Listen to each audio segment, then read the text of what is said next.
Good evening. I hereby call to order the action session of the Board of School Commissioners for Thursday, December 17th.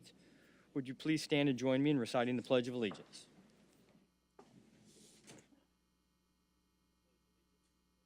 Flag of the United States of America.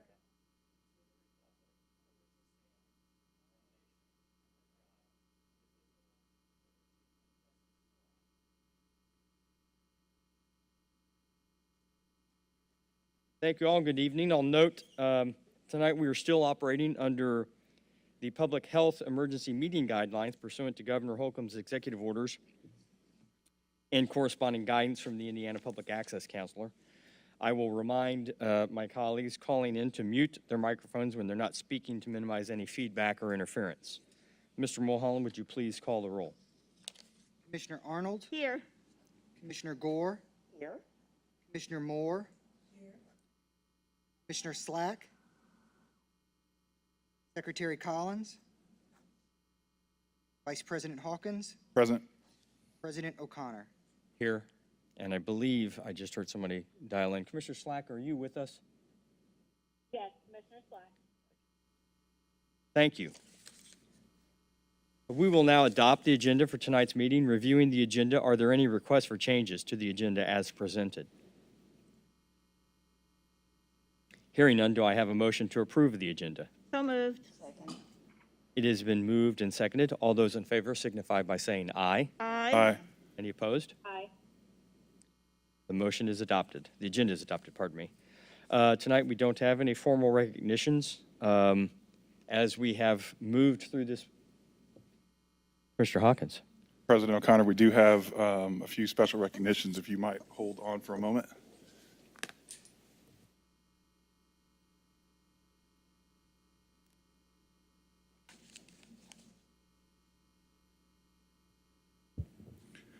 Can you hear me?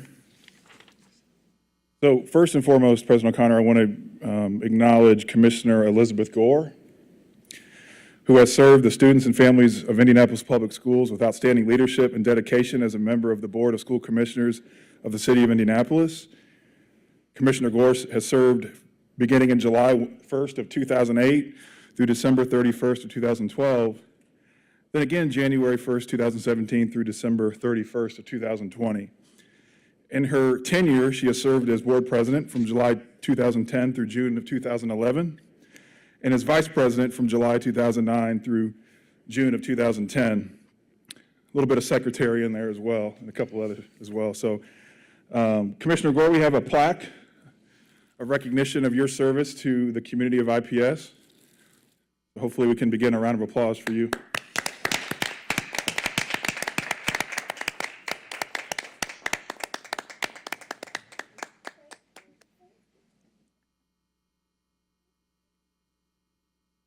And President O'Connor.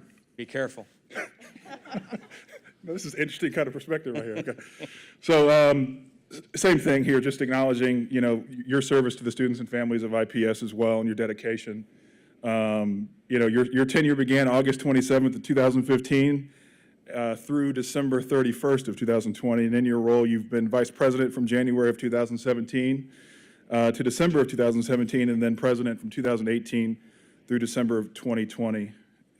In recognition of your service, on behalf of the board and on behalf of administration and the IPS family, we'd like to present you I think something you're quite familiar with, the gavel. Beautiful. Yeah.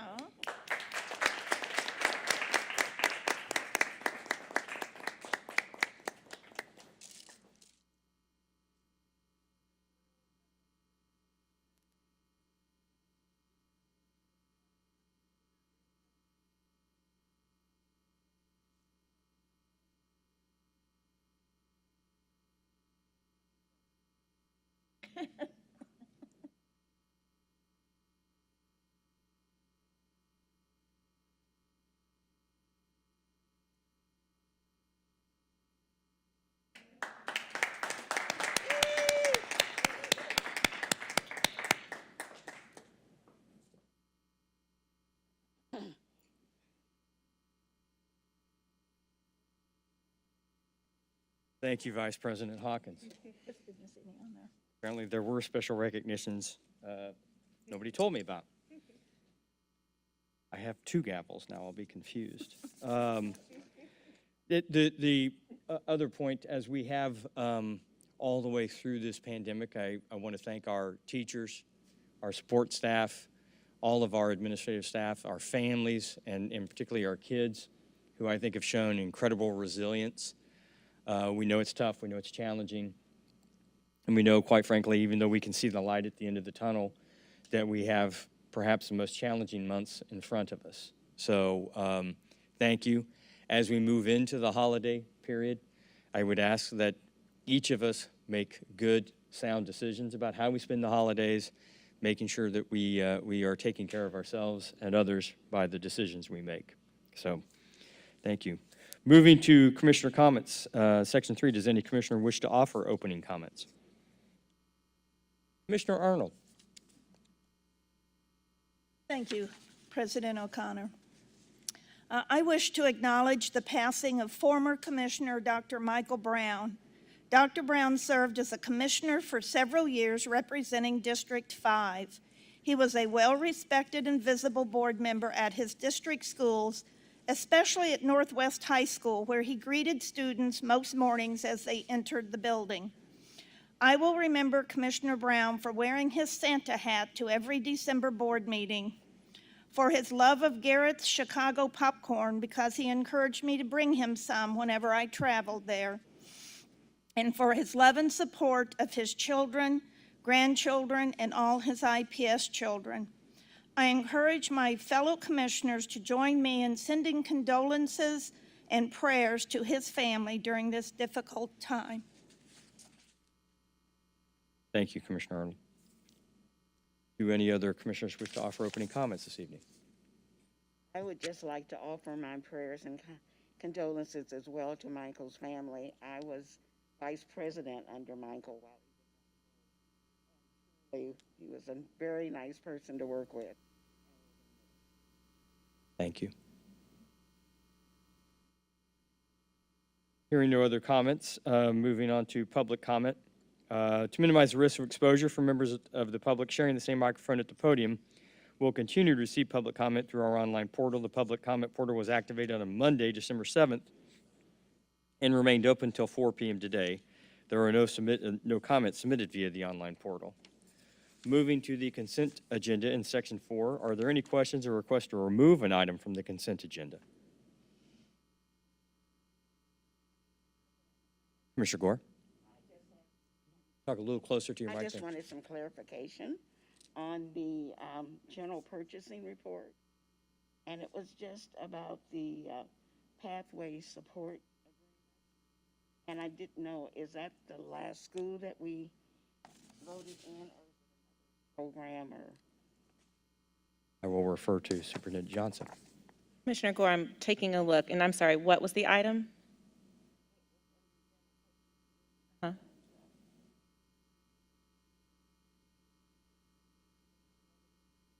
Sorry, can you give your Of 18. Asking about an item on the general purchasing agreement.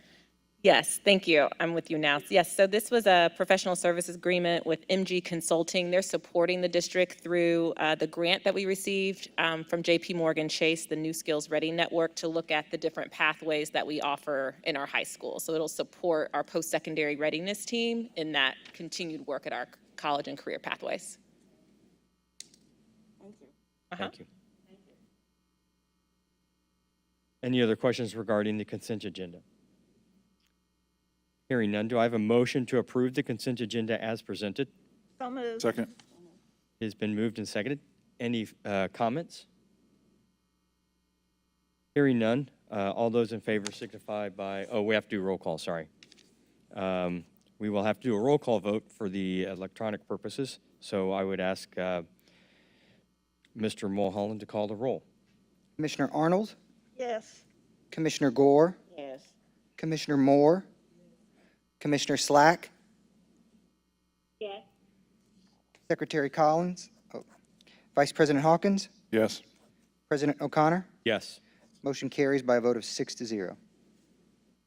Thank you. Moving to Section 5, Board Reports. We have one item for action, which is an update from our December Finance Committee meeting on December 2nd. Mr. Young, Mr. Weston Young, could you provide a brief update from the Finance Committee? Yes, thank you, Commissioner O'Connor. On December 2nd, we held a Finance Committee meeting. We had desired outcomes of developing an understanding of our long-term cash flow planning, the considerations and assumptions, and then also reviewing the enrollment trends and provide feedback on future funding projections. One of the outcomes, reviewing the debt issuance results and future debt issuance plans, was deferred to a future meeting. Our legislative lead, Ahmed Young, provided an update on IPS's hopes and desires, how we're planning to address the legislative session opening up here in the early 2021. We also had Policy Analytics provide an update and a briefing on our tax base analysis related to our property tax funding, and then also a cash flow analysis for our education, operations, COVID, and referendum funds. And then we also had Patrick Harrell join us from the conversation that he had with you last month during the November. He presented the enrollment trends, but we dug a little deeper with the Finance Committee and also took some feedback and how to convey this and share this with the public. So that's our summary for the meeting. Commissioner Hawkins, any additional highlights you'd like to provide from? President O'Connor, I am not on the Finance Committee. Okay. I defer to Have I mentally checked out that much? I defer to Commissioner Moore and Commissioner Slack.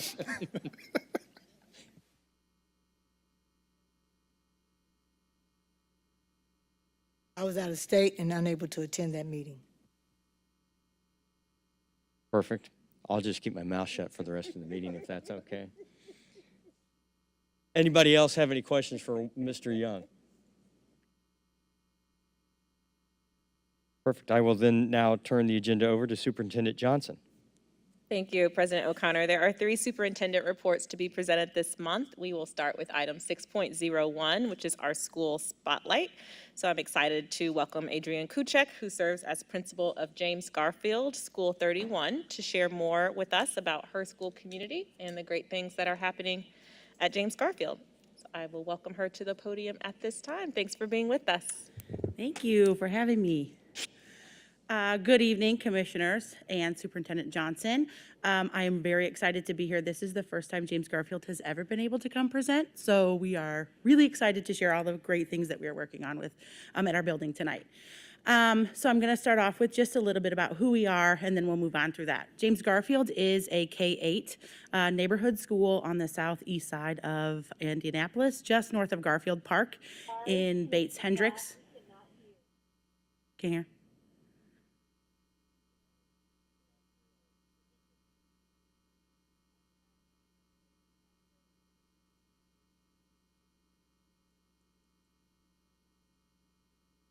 Want me to take it off? Sure. James Garfield, is that better? A little bit up? Good? Okay.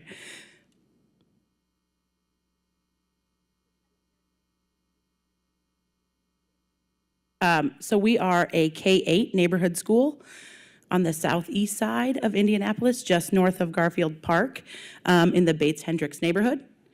We take being a neighborhood school very seriously. Community is very important to us, as well as just giving back and being a hub for our community and a family. I shared just a few pictures with you of what family kind of means to us at James Garfield. The lower left 2 pictures I wanted to share.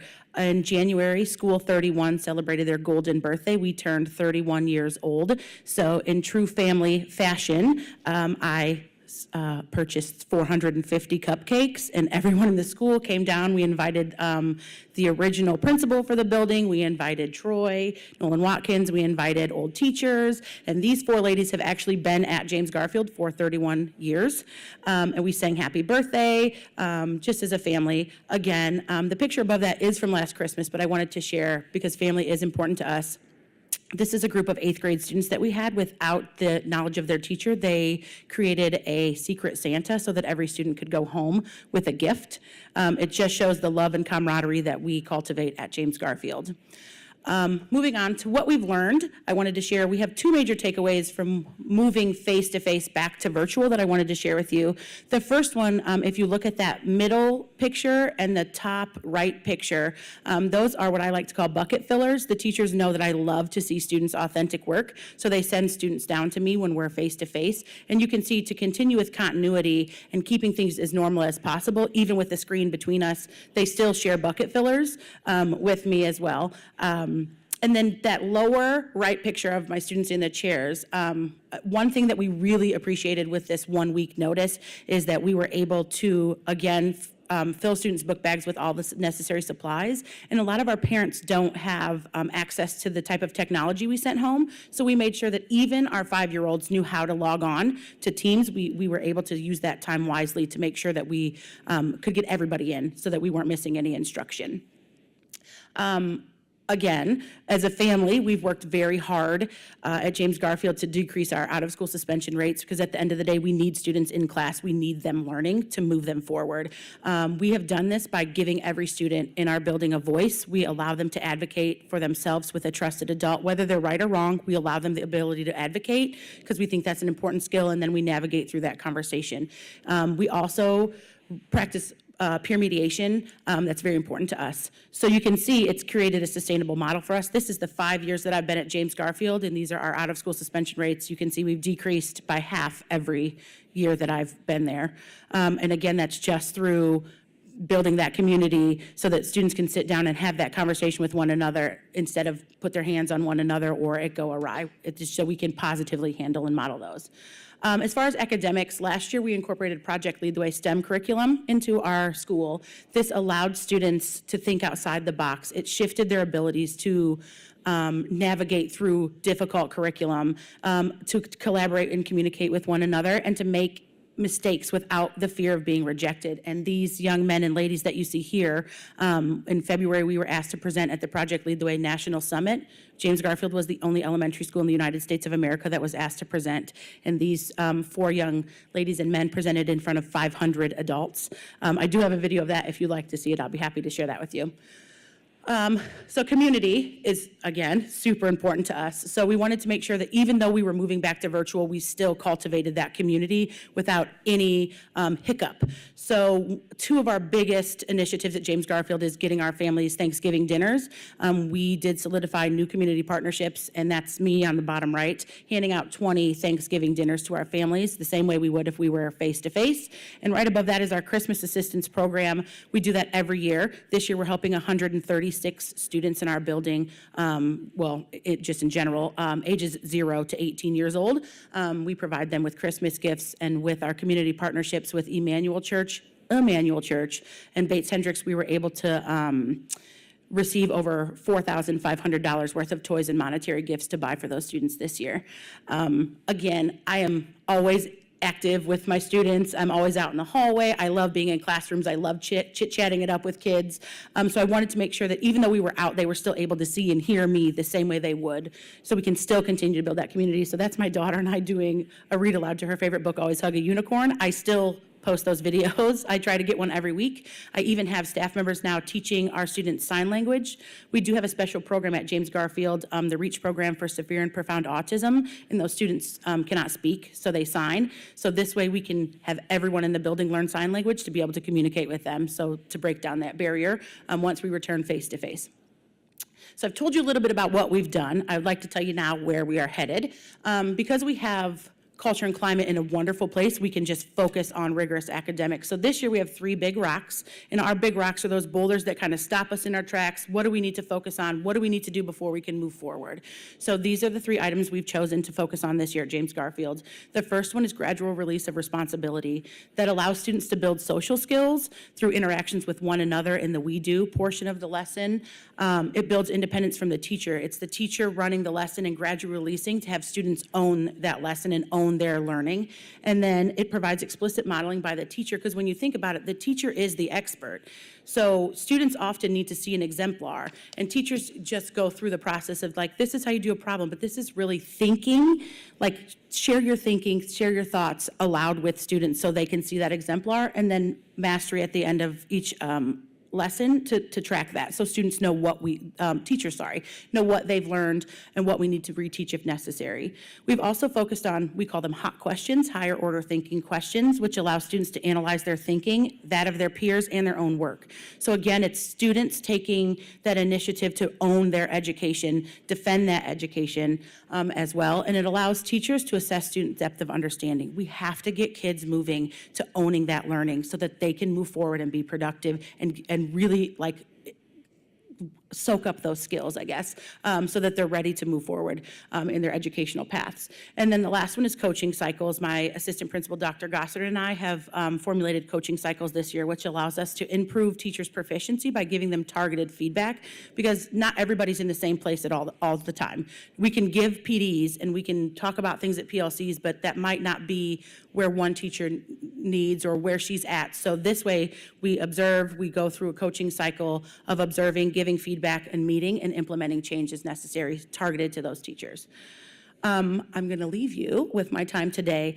We've kind of adopted a motto at James Garfield. Every time I leave my students, I give them the same message, so I would like to share that message here with you today. I tell them to remember to believe in yourself, defend your education. You are worth it.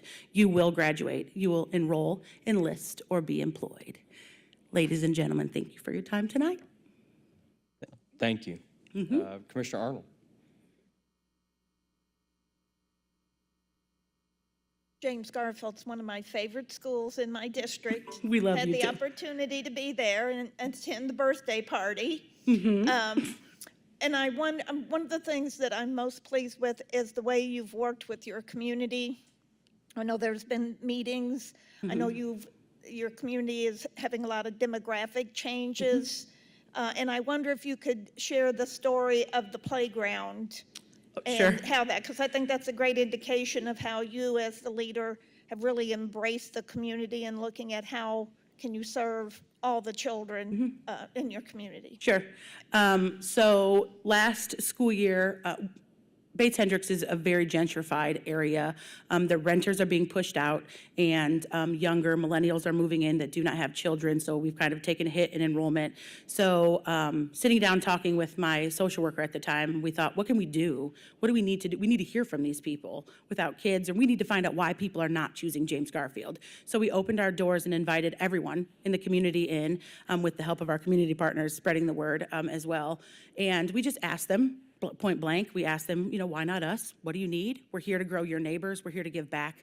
And after that community forum, I got an email from a new neighbor who said they had just moved into town, a couple months before, and they don't know any of their neighbors, and they know it's not my job to make people meet. But they were wondering if I would unlock the playground because it had been locked every night and every weekend for over a decade. And I thought, boy, what an easy, why didn't I ever think of that, right? This is a way to get our community in here, because I firmly believe that James Garfield is a hub. We need to give back as much as we get from them. It's not a one-way street. So I unlocked the playground doors, and immediately, all over the Bates Hendricks Facebook page were all these people with these really young kids, we're at James Garfield playing, come on down, bring your dog, we can play fetch. I mean, it was just a really wonderful and really simple thing to change, and we still keep the playground unlocked for them. Thank you. You're welcome.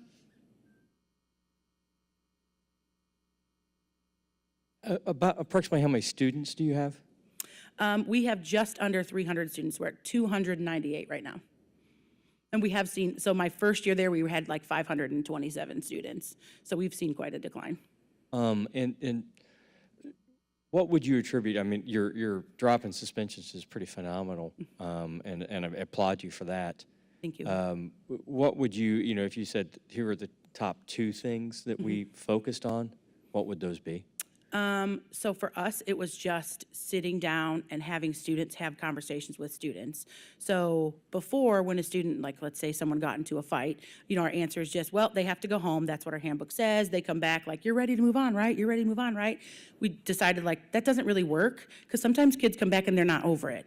And we have to really like focus on what can we do to change that. So if we had students that got into an altercation, immediately after that altercation, there was no like, you go in this room and you go in this room and I'll get you, like, they came to me immediately and they sat in chairs with each other. And we just said, like, here are the ground rules. He's gonna speak, whether you agree or not, you don't. And then we'll flip-flop, and then we would work our way through it. And most times, it's always a misunderstanding. So we would talk through that misunderstanding, and then at the end, I would say, like, if there were two boys, I would say, now you need to shake hands, because that's what men do. When an issue is done, they shake hands, so you can, we all know everything is dead, we're ready to move on. So that's how we handled it. And it got to the point where students, they always know they can come to me. My door is open at any time for them. So it got to the point where students would come down and say, Mrs. Kuchek, I'm having an issue with so-and-so. Can I talk to them? And they knew it's a safe space. It's a neutral zone. They would come in. I would prefer them to come in and talk instead of other ears listening. So that is literally all that we did. We just let students talk and advocate and say, this is how I felt when you did this. Well, this is how I felt when you did this, and clearing it up. Thank you. Commissioner Hawkins? Yeah, thank you for the presentation. I really liked, I think it was the slide where it was slide 5 here that had all the photos of particularly the kiddos and the masks, et cetera. So I'm just, I mean, there's the elephant in the room is the pandemic, right? And that has just been, back and forth. It's been multiple iterations of instruction. And so I'm just curious from your perspective, moving forward into a spring semester, you've had a chance to be in person with students, remote with students. As you think about some of the boosts that we know our kids need going into next semester and summer and beyond, how are you thinking about that, just short-term going into next semester?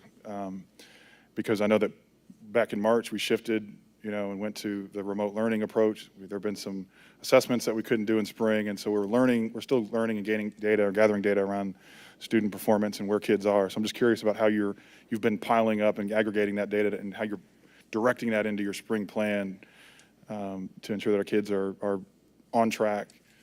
So we've, this year, since we did get the opportunity to get that round of NWEA in, we've really used that data as a kind of a baseline because they have lost a lot of learning time, right? So their NWEA scores have slid backwards. And so we have taken a lot of time at our PLCs just to work through like what targeted interventions do we need to put in place for kids. So those staff members that don't necessarily have a homeroom, we sit down with them, we meet with them regularly and say, hey, this is the intervention we need you to put in place in this group. These are the kids you need to pull. And with teams being able to add the breakout room now has been a lifesaver. So we just make sure that we are utilizing and leveraging every staff member we have to put targeted interventions in place because that's really what's going to fill those gaps.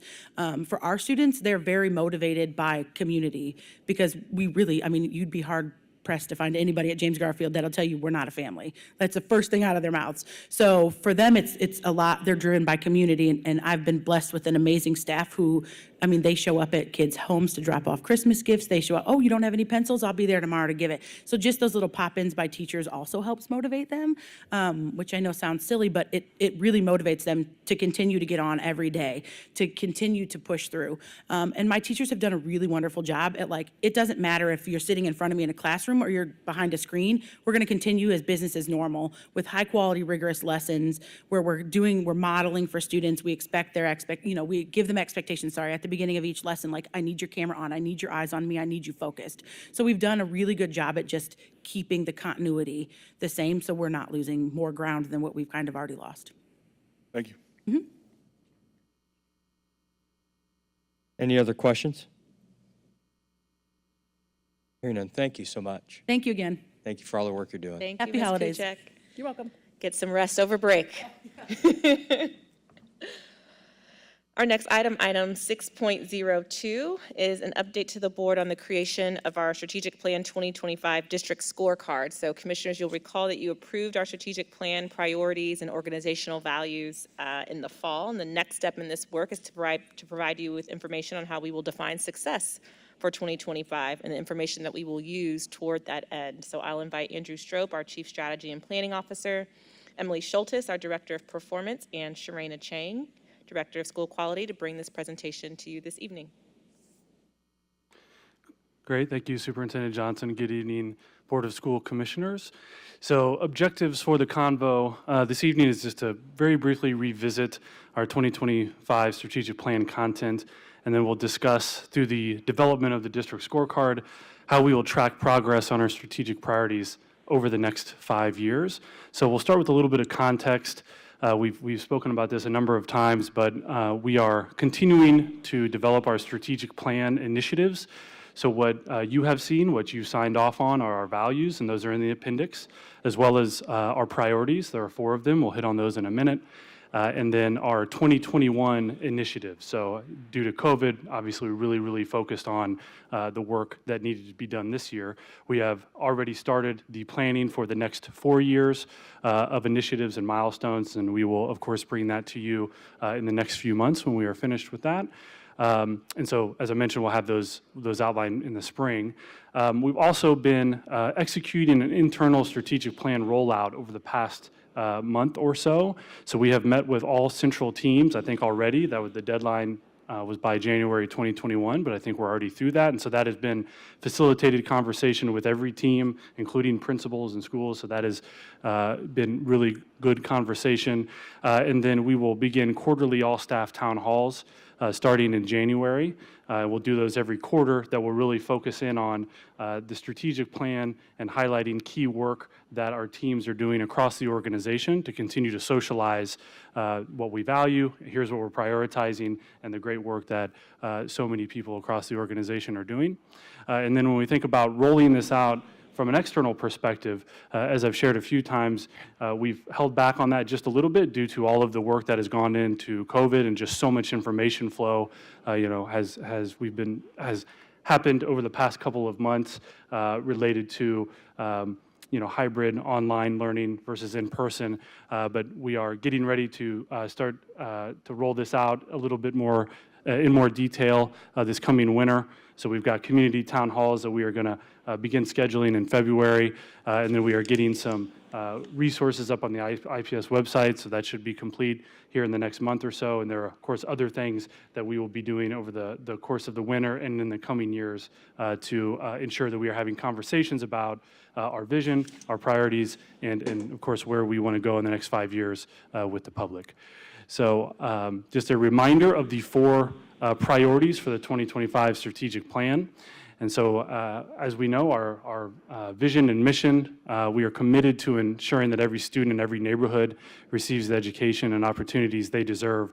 So to deliver on that commitment, we've identified these priorities: increase access to rigorous curriculum and instruction, promote racial equity, foster authentic engagement, and operate and fund strategically. And so now I'll turn it over to Sharena and Emily, who members of the team who have been working incredibly hard over a number of months to identify how are we going to track progress relative to those priorities over the next 5 years. So a lot of moving parts in that. In particular, we have a very unique year, as we know, with COVID. So we didn't take state assessments last spring. There's a lot going on this year relative to data, and so just managing all of that has been definitely a challenge. So much appreciation to Sharena and Emily for the great work they've done. So I'll turn it over to them to talk a little bit about the scorecard. Thank you, Andrew. Good evening, Board of Commissioners and Superintendent Johnson. So as Andrew shared, we've defined our strategic plan, and in developing that, we knew that we wanted to create a tool that would show us how we were living up to those priorities that we outlined in our plan. And so we designed our scorecard to do the following 4 things. 1, we knew we wanted a tool that showed our general public how we were progress monitoring towards our key commitments and strategic priorities within that plan. We also knew that we wanted to provide regular data updates to both our board, but also internal stakeholders to make sure that we had a universal understanding of our performance on our strategic priorities, as well as creating a shared sense of ownership across all stakeholder groups. Additionally, we wanted to make sure that we were using this scorecard to really drive our data-driven conversations and decision-making across the district, as well as setting ambitious goals for the district and all of our stakeholders to really rally around to make sure that we were continuing to strive to provide our students and our families the best education possible and that they deserve. Sharena, could I ask you to talk a little closer to the mic? Yeah, I can take my, it's a little stuck on my, my hardware too, Thank you sorry. very much. So those were the purposes of the scorecard and what we were using as we were designing it, and making sure it was aligned to these things. I'm going to kick it over to Emily, but I do want to highlight that she's going to walk through at a very high level what we have designed in the scorecard, with our intention being to come back to the board at either the January board retreat or the February work session to really dive in deep into like what the metrics say, the goals we're setting, the rationale behind them. So this is just a high level, with the intention being to share more detailed information coming soon. All right. Thank you, ma'am. Wonderful to be back with all of you guys this evening to talk about the strategic plan and the scorecard that we've been working thoughtfully on for quite some time. As both Andrew and Sharena touched on, we do have our 4 strategic priorities, and the way we've structured this scorecard is that each individual priority has a set of metrics that we have structured that align tightly, not just to the work in spirit, but also the work and the milestones that go under each portion of it. So I'm going to go through both the spirit of each of these strategic priorities and then what we've pulled in terms of metrics and data to create this scorecard. So starting off with the very first priority, which is increase access to rigorous curriculum and instruction. In terms of what this means, we see it as being about building a safe and engaging space for students to learn meaningfully in. I think the anecdotes we got from James Garfield today are a great representation of why this work is important and what we're trying to cultivate for all of our schools and make true in having this as part of our strategic priority. And obviously this matters because this is the work that we do. This is what every child within our district deserves. And we want to make sure that they have grade appropriate, rigorous, and deeply engaging content, be it in person or virtual instruction. Thank you. So in terms of how we're going to know we're making progress or getting to that ultimate plan of rigorous curriculum,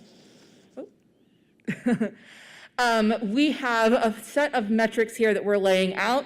We're going to look to improve student performance on assessments, both our annual achievement, so things like iLearn pass rate, as well as our interim assessment, which we use predominantly NWEA, so we'll be looking to see how students are performing on those kinds of metrics.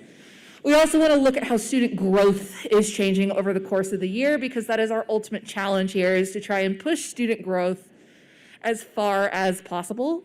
Furthermore, we want to see an increased number of our students be ready for college, career, and beyond. You'll also hear us talk about enrollment or enlisting in some of our work.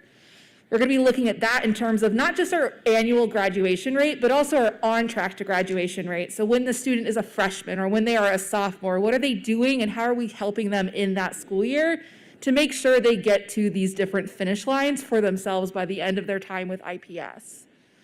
Lastly, again, I think the data that James Garfield shared tonight speaks really well to this. We want to make sure we have as little interruption to instructional time for our students as possible. And we're going to be looking at that suspension data to see how prevalent that is and then use that as a way to say we are prioritizing this instructional time within our buildings and as a district. Strategic priority 2 is all about promoting racial equity. In terms of what it means, it is the big charge we've taken on as a district, both through the adoption of a racial equity policy and in the training and work we're doing on a day-to-day basis.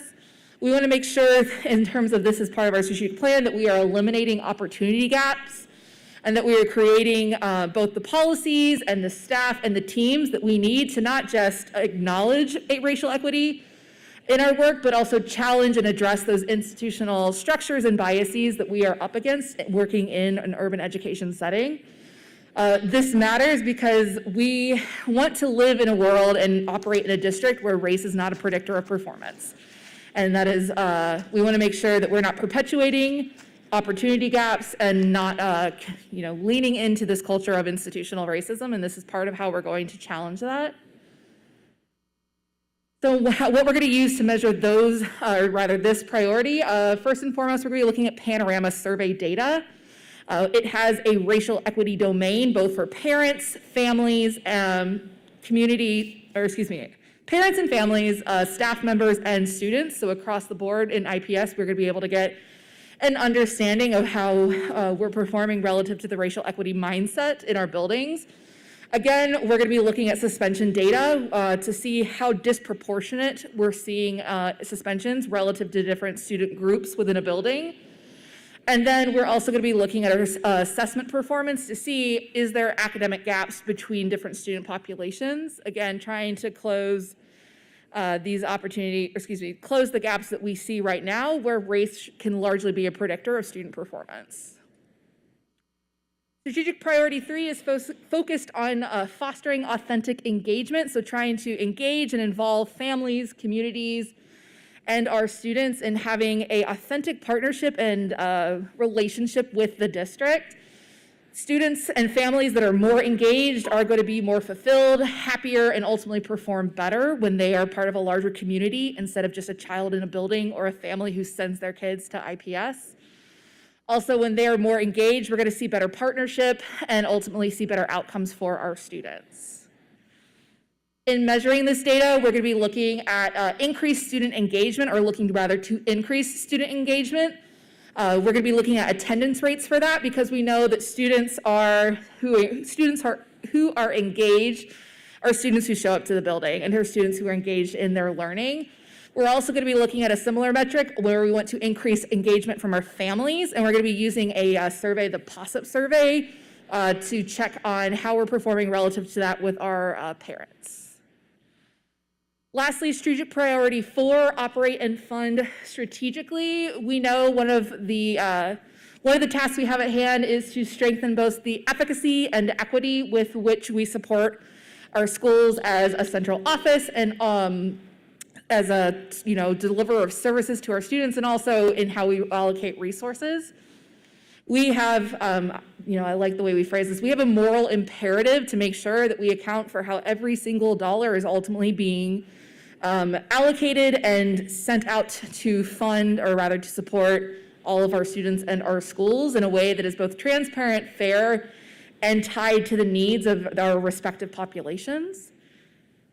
In terms of how we're going to measure this, we have kind of two groups of measures underneath this. We're going to be on one hand looking at the equity and representativeness of how we allocate funds out to buildings, and we're going to be looking at our SBA data for those.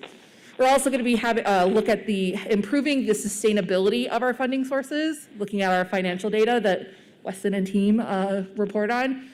We're also going to be looking to increase stability in our student populations, both within the district as a whole and within individual buildings, because students who are invested and engaged are more likely to stay put, and when we have students for more time, we tend to see much greater outcomes for them. And so we'll be looking at some data about that within our enrollment data, both within the year and then year over year. So to kind of bring it all together, what you see here is the full universe of metrics that are going to live on this scorecard. Same content that were on those previous slides, but wanted to give one singular snapshot of both the success metrics we're outlining for ourselves and the data points we're going to be looking at to understand our progress on these data points, not just within the school year, but over the 5 years of the strategic plan. So now we'll transition to understanding how the scorecard fits into other systems that are already in place in the district. So you guys might recall we came, I think last summer, and walked through, updates that we had to the school improvement plan and the school goals within that plan, the school accountability metrics that we had rolled out. That was a part of our principal evaluations and had replaced the 6-5-10 system that we had before. And then, as always, our state and federal report cards that were held accountable to by those entities. And so in creating this scorecard, we wanted to create something that was in alignment to these systems that we already had, but just pulled us out and set district-wide goals on comparable metrics that we had within those systems, just to make sure that we are continuing to align on the conditions that we're setting for our schools to be successful. This is not a new accountability system for our schools' principals and staff. We already have those in place. It's just a way to zoom out and look at the way that we're holding our district accountable on those things overall as well. So this is just a visual representation of what that looks like. And so you can see the district scorecard at the top, and then it is in a direct alignment with the existing systems that we have in place. So an example of this could be in the district scorecard, we'll look at our performance on the iLearn assessment. And that also is a part of those existing systems. It's a part of the school goals that we have. It's a part of the school accountability metrics. And so we've set those goals in the district scorecard, and we'll make sure that we work with our schools to set goals that feed into to our district goal to make sure that we're all working together collectively to achieve that. And then we'll review our outcomes. And then once we receive our outcomes, go through the process of progress monitoring and reviewing the information, and then starting the cycle over again over each year. So our intention is to continue to have the scorecard be a part of our conversation with alignment to the strategic plan. And so we are bringing this here tonight as a high-level overview. We'll come back after winter break and go deeper into the metrics and the metrics within the scorecard. And then the intention is to come to the board quarterly to share progress updates on how we're doing on each one of those metrics within the scorecard. Something we do want to note with regard to this system is that, COVID-19 has had an impact on obviously several things, and within this context, it has impacted the availability and continuity of data that we have access to. And so we acknowledge that, if these interruptions do continue, we will have to reevaluate some of the components of the scorecard because the data will show us different things, and it depends on what we have access to. And so I think, sticking with the theme of, state assessment data, we have the last state assessment data is from the 18-19 school year. We were unable to have the state assessment for the 19-20 school year, and I think the jury's still out on how this looks for this year. And so in acknowledging that, we just want to make sure we're forthcoming and understanding that COVID is pushing us to be nimble in how we approach the data that's within the scorecard, and just want to acknowledge that now. And I think with that, we are open to questions. Any questions from commissioners? Commissioner Hawkins.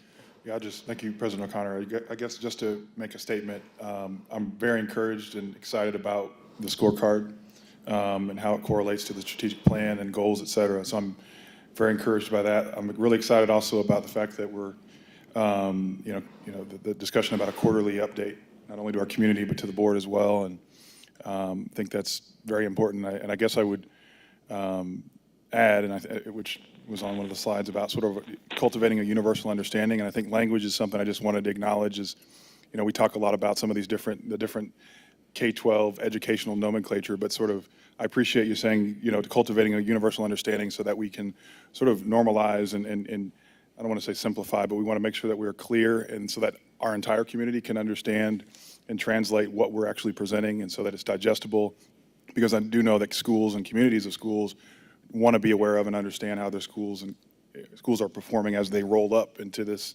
scorecard initiative. So I'm excited about it and look forward to the next steps.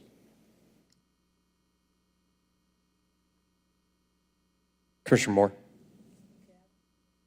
Is your mic on? Thank you. Okay, I want to ditto everything this gentleman just said, and I appreciate the presentation. But can I get you to answer a question? I probably shouldn't ask this, but it was on page, when you were talking about rigorous, let me see what page. Okay, can you go to page number, yes. Now go, what page is it? There's no page numbers on my page. Slide 7. Right, but on here, it talks about, you said reduce interruption to instructional time. Mm-hmm. And you said the data you're going to use is suspension data. Mm-hmm. Can I ask how you plan to utilize that data? Because I was trying to figure out in my mind how you're going to tie suspension to reduce interruption, other than how many times. So can you just explain to me your thinking around how you plan to use that data to be able to determine this factor? So I think suspension data is what we're looking to use for two reasons. One, if a child is suspended, they're not in the classroom, and so there is just a true loss of time in terms of children being in front of a teacher and accessing that curriculum. The other part too is when we tend to see higher suspension rates, it's correlated to perhaps weaker culture or more behavioral disruptions or other, it's kind of like a leading indicator where we see heightened suspensions, we see other things that are interrupting school climate and learning. And so in using it as kind of like our predictor, we're going to be able to get a sense of how much interruption is happening in a building and respond to that appropriately.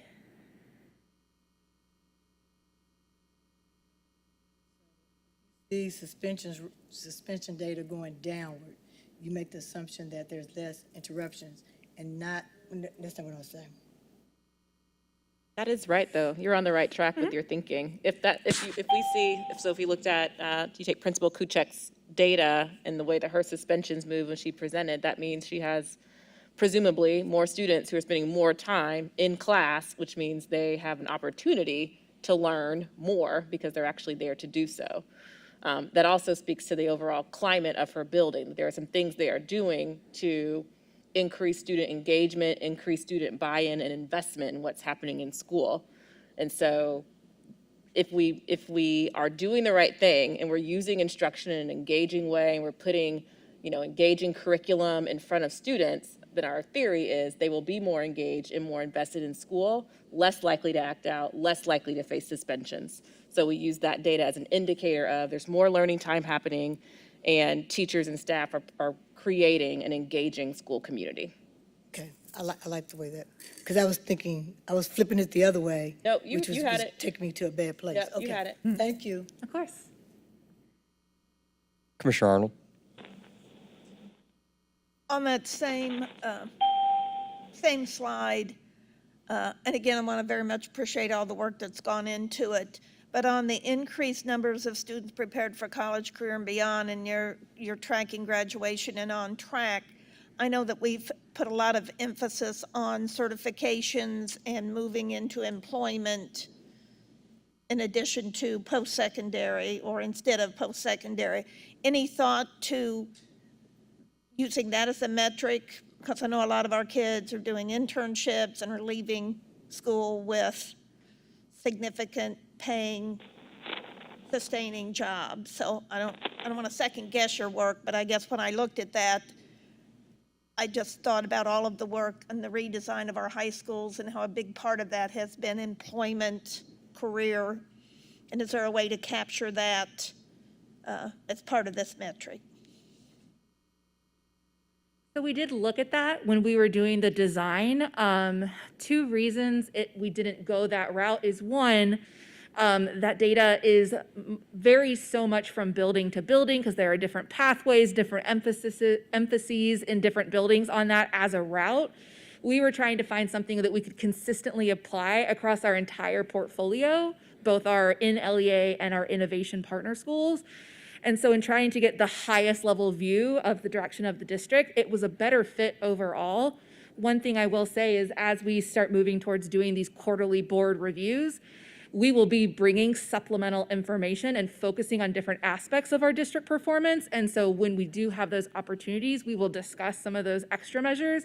But to get the highest level, your 30,000-foot view, it ultimately was a better fit for the direction of the district that we were trying to assess here over that metric. But please know that we will be sharing and focusing on some of those additional pieces. I appreciate that. Thank you. Yeah, and I'll add on to that, Commissioner Arnold. It's a great question, and we started with so many different metrics here. Our post-secondary readiness team, to Emily's point, that is something that they track. And so we will make sure that when we dive deeper into some of these things that we elevate that kind of data. Yeah, and I think the board would all want to know what kinds of certifications, how many certifications, because I think that's one of the most unique aspects of our redesign of our high schools. And, I talk about it all the time, but I don't have I can't say X amount of kids are walking out with credentials to do any specific thing. So I appreciate that. Thank you. Any other questions? I would only add, and I think the point being made, I appreciate very much the depth of this work and the need to not be so rigidly adherent to it, knowing what we're facing, that Commissioners Moore and Hawkins and I were having a conversation earlier this afternoon, and I was quoting Donald Rumsfeld, by the way. I remember the name of the concept of, if you all remember, this dates me, but his presentation about what we have are known knowns and known unknowns, and then unknown unknowns. And the great unknown unknown is what the pandemic is going to do to our student population with regards to educational outcomes, and that we are going to have to be, the reality we're going to deal with is it's going to severely impact everybody, and that we're going to have to make decisions about how we address those impacts. And so I appreciate the comments that we have to be flexible once those unknowns become more known. I just wanted to point out that I remembered it was Donald Rumsfeld. Thank you all very much. Commissioner Slack, I know you're having trouble hearing. Do you have any questions? I do not. I really can't hear most of the presentation, but thanks for coming. Great, thank you. Thank you all so much, and they've done incredible work, so just so excited for what's ahead. All right, our next update is an update on our student records partnership. It is probably going to be one of the shortest presentations you have ever experienced. Bonus points.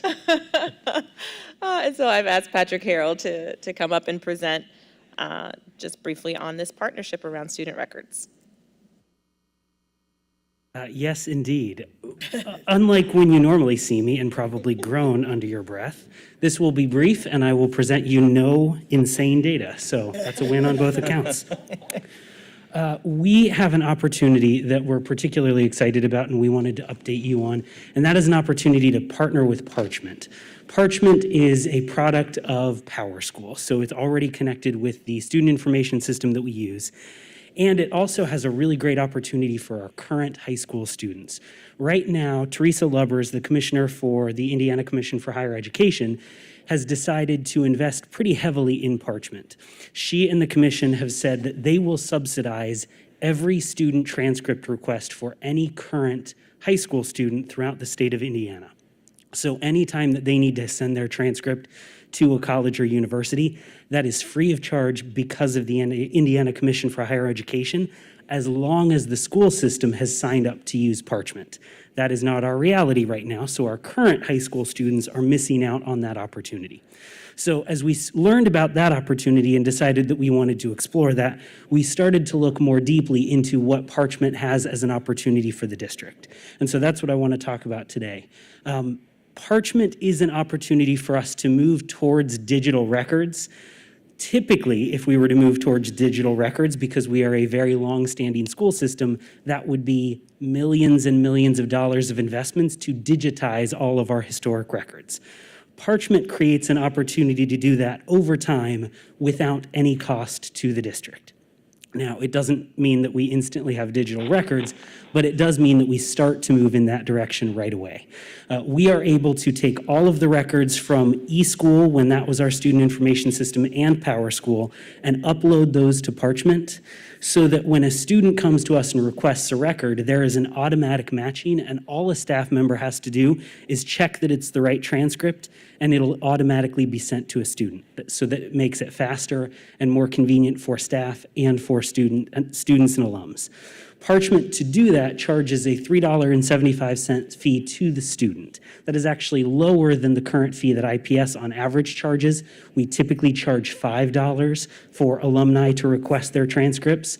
Now, the only downside with that is Parchment gets that money, and a lot of our high schools have used those dollars to subsidize things like the purchase of gowns for graduating students who can't afford that. So we want to make sure that we keep that revenue stream for high schools so that they can continue to offer that service.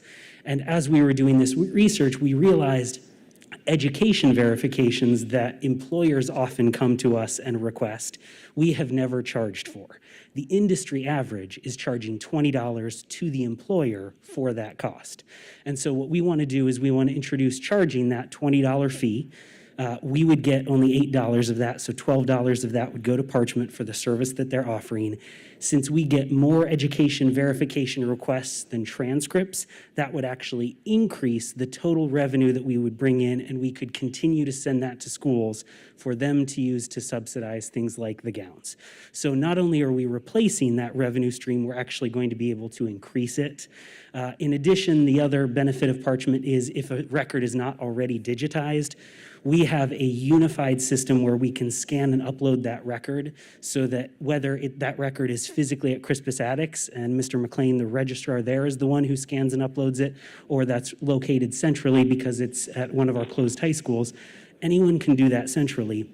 And then forever into the future, that record is now digitized, and the next time that person requests the transcript, it'll automatically be connected. So overall, this will result in fewer costs for students, increased revenue for the district, and a move towards digitization. And so we're really excited about all of this, to say nothing about the fact that our current high school students will now have access to this free opportunity. So I wanted to give you the updates on that. If you have any questions, I'll be open to those. Commissioner Gore. However, I was reading over this. Would this now cause a person who's graduated to be able to go out online, or would they still have to check with IPS to get there? Say it again, would it cause them to do what? Beg pardon? Would they be able to go out online and get their information themselves through Parchment, or would they still need to call down here to IPS to have someone get their transcript for them? Yeah, they would use the online platform through Parchment, and that request would come to us collectively, whether that's the school from which they graduated or the central records team, and any one of those people would be able to fulfill the request. If the transcript is already digitized, it would instantly be connected, so they would get faster service. So everyone would go through a single online platform. They would pay their $20 online, and we would get the $8 of that. So the $20 would be paid by an employer who wants to confirm that someone that they are planning to hire did in fact graduate high school from IPS. So a student would never pay the $20. That would always be Anthem, Blue Cross Blue Shield before they hired someone. The student, if they requested a transcript, would pay $3.75, and you're right, Commissioner, they would pay that online through the Parchment system.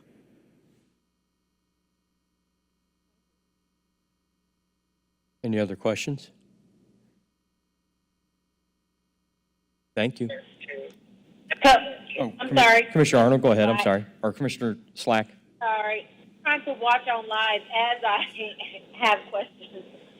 So, could you explain the process again? So, we're going to get $20 for the transcripts that are requested from employers, or was there a different price for that? I'm sorry, I didn't hear that clearly.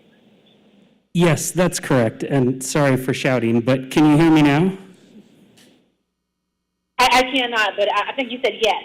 Okay, so if that's the case, then you're saying we're getting more requests from employers than we are from people that are asking for transcripts. Is that what you said? Yes. He's nodding his head, yes. Okay, all right, so then it's best for us to go this route. Okay, I agree. Thank you. Thank you. Thank you. Thanks, Patrick. Moving right along, we have no items in unfinished business. There are 4 items this evening in new business. The first item, item 8.01, is the administration's request for approval of amendments to architect and engineer agreements. This approval will allow us to begin some additional work related to our capital referendum projects, and I'll invite Scott Martin, our Chief Operations Officer, to share more. Yep.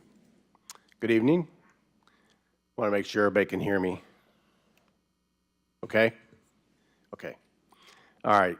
So first I wanted to start with a overview of of the original $52 million bond referendum that the community so graciously gave us in 2018.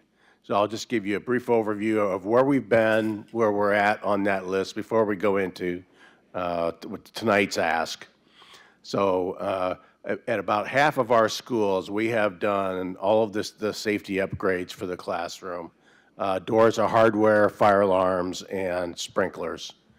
We've also done hardened exteriors at those same schools as part of Phase 1 schools. Every school, whether they're Phase 1 or Phase 2, has new digital radios that they are able to, so one touch to our IPS police department. So those have been purchased and given to schools. We've done enhanced exterior lighting at those schools as well. We have not implemented the phone MPA. The phone MPA dollars actually are in Phase 2 bond sale, which will be coming up here over the next few months. We had a security vestibule at one school that is on hold at the moment. We've done some initial planning on that. And then we did some deferred maintenance items at a few schools, roofs and tuck pointing. So after all that work, we had about $5 million left in savings. And we were trying to determine where we should go with that, how we should spend it.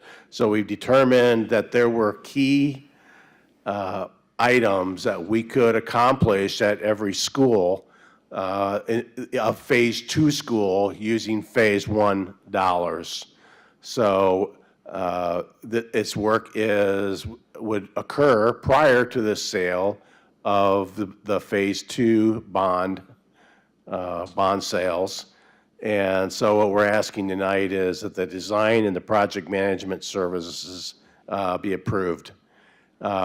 These are the key items that we determined that we could do at all the rest of our schools, 26 schools, that would give all of them exterior hardening, window safety film, both on classrooms and exterior doors, and replacement of door hardware. If you recall from those conversations, the hardware that we've installed is a heavy-duty safety hardware where you can't put a wrench or something on the handle and break it off because it has thicker internal components that resist that. So these are the 26 schools that are left that are in Phase 2, but we will do this work using Phase 1 money. We've chosen Meticulous Design and Architecture. They're a local MBE firm that was heavily involved in the first, in Phase 1. And then we have Core Planning Strategies who would assist with the project management of that. They're a local WBE that's worked with the district for many years. So our recommendation is that we ask for approval to extend the contracts that we have currently with these two providers and move forward with Phase 2 work with Phase 1 dollars. So I'm going to try to wrap it up by saying exactly what you said at the end. What we're taking is about $3 million in savings from Phase 1 to move forward more quickly on some Phase 2 planned projects, but using the Phase 1 dollars. So we're repurposing money in order to move maybe even a little more quickly on some Phase 2 projects. That's correct. Any questions? Mr. Slack, I don't know if you're able to hear or not, but I'll make sure you get the opportunity to ask a question if you have any.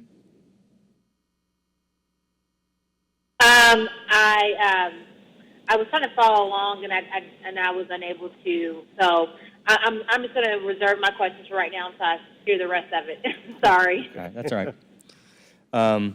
So having a presentation, do I have a motion to approve the amendments to the agreements with Core Planning Strategies and Meticulous Design as presented? So moved. It has been moved and seconded. Any further discussion? I might have to recuse myself. Yes. Hang on, Commissioner Slack, Commissioner Moore, and then I'll come to you, okay, My Commissioner Slack? earrings caught. I'm going to recuse myself from voting. Yes, are you proposing on spending the money somewhere else? I'm sorry, I seen safety in there. So what was our plan to do in the beginning, and now what do we plan on doing now? So, So I'm trying to sum up. Commissioner Slack, can you hear me speaking? I can hear you clearly. Okay, good. We can hear you pretty clearly, too. What Mr. Martin presented was that from phase one, there was about $3 million in savings. And there are some identified projects that was part of phase two that we have not sold bonds for, but that we can reallocate or push forward the money that was saved in phase one to some particular safety and hardening projects that were part of phase two, but we can expedite that work more quickly using money that was saved from phase one. And so this is a motion to allow us to move that money and extend some contracts with a couple of firms, one of them being an MBE firm that have been part of this already, but it's essentially moving forward on some work in a more, in a quicker pace than we would have waiting for phase two. Okay, and great. So then, what was the particular work that we were planning on doing?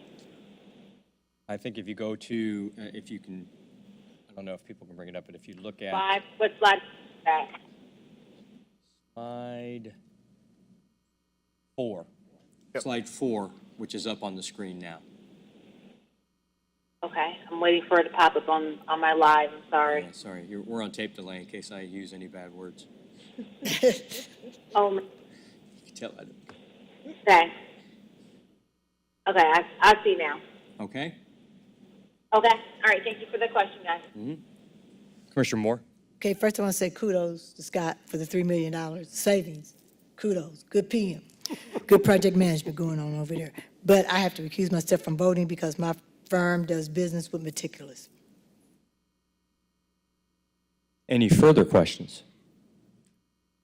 We have a motion and a second. Mr. Mulholland will call the roll. Commissioner Arnold, Yes. Commissioner Gore, Commissioner Moore marking you as recused, Commissioner Slack,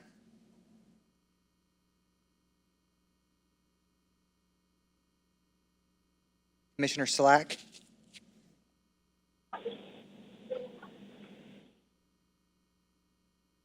Commissioner Slack, we're voting, calling for a yay or nay from you. I'm sorry. I hear you now. Yes. I'm so sorry. You're fine. Vice President Hawkins, Yes. President O'Connor. Yes. The motion carries by a vote of 5-0 with Commissioner Moore recused. Thank you. The next item, item 8.02, is the administration's request for the board's approval of our student-based allocation policy for the 21-22 school year. Weston Young, Chief Financial Officer, and Natalie Henderson, Chief School Officer, will make this presentation at this time. Thank you, Superintendent Johnson. Good evening, Commissioners. This is the follow-up conversation to our work session in October, where we talked about student-based allocation, our plans, our thoughts, ideas around the 2021 and 22 school year SBA allocation. I'm excited to share this presentation with my colleague, Chief Schools Officer, Dr. Natalie Henderson, and who will be sharing some of the vision behind some of the changes and recommendations. So we'll review again shortly the SBA rationale, which we've seen time and time again. We'll submit our proposed 21 and 22 SBA weights and formulas. This is seen in the resolution attached to this agenda item, and then continue to demonstrate the increases in equity through our SBA formula. So again, a rationale that SBA empowers school leadership to be more strategic with the resources. We've had a focus on equity, transparency, and flexibility the last 5 years while we've utilized this program.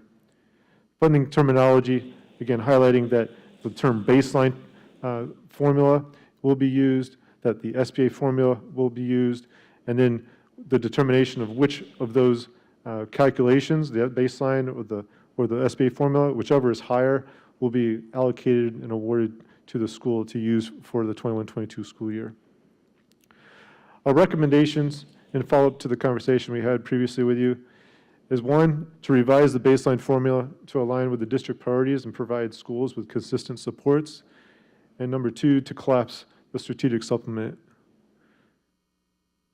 First slide I want to share about the formula and the pool is the dollars that are in the pool being $107 million at the end of this year, and how do we get to what our pool will be for next year. What you'll see there is that there is not an enrollment shift or a drop in revenue. Right now, the projection is to see the same revenue or the same enrollment as is today. So the SBA allocations are built off of the current enrollment projection based on the enrollment today in this school year. The change, though, is you'll see later recommendation on moving the assistant principals that are currently unlocked and in that SBA pool for this school year, moving those to a locked position, lowering the amount in the SBA pool to have the weighted student formula allocate resources out down to $101.5 million.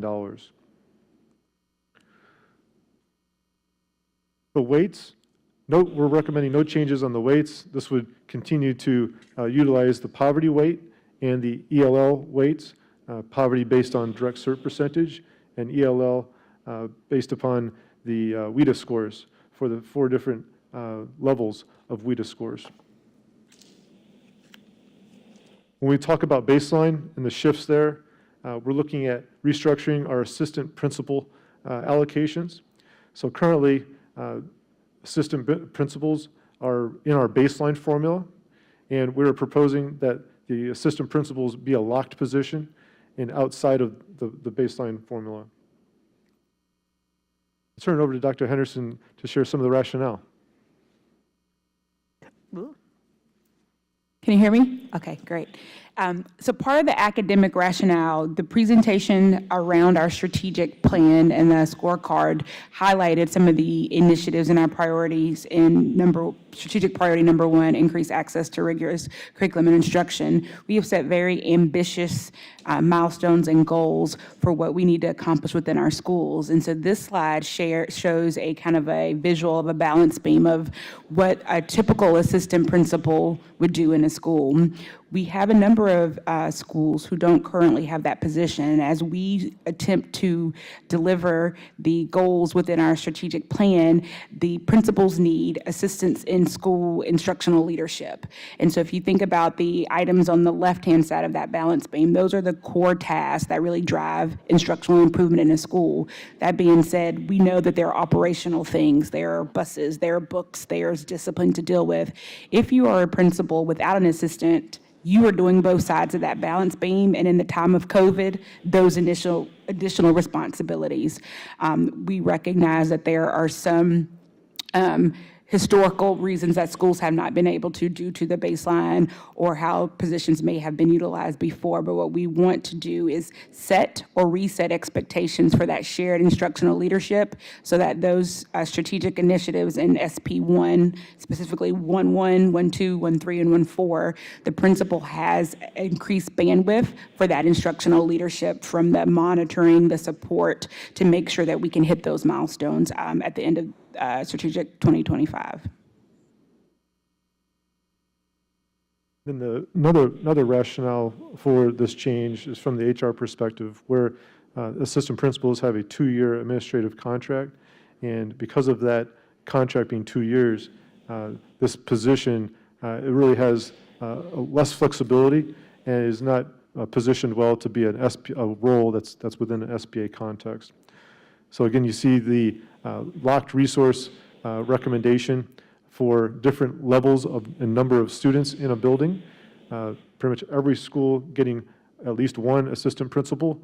There's a category there of 700 to 1,600, whether it be a couple school types that would receive 2, and then our largest schools primarily focused around Arsenal Tech having 3. Related to the strategic supplement, our current supplement is set up as a not to exceed $2 million.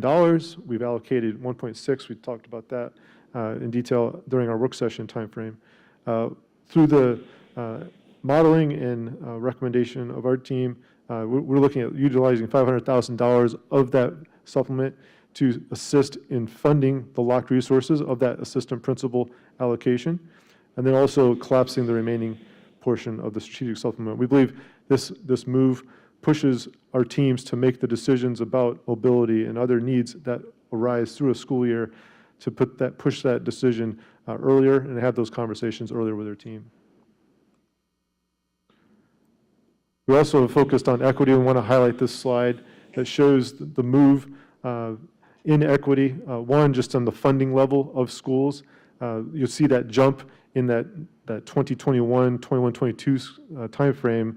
That's a direct impact from the operating referendum. So one, more dollars going to schools and with principal and school leadership decision making.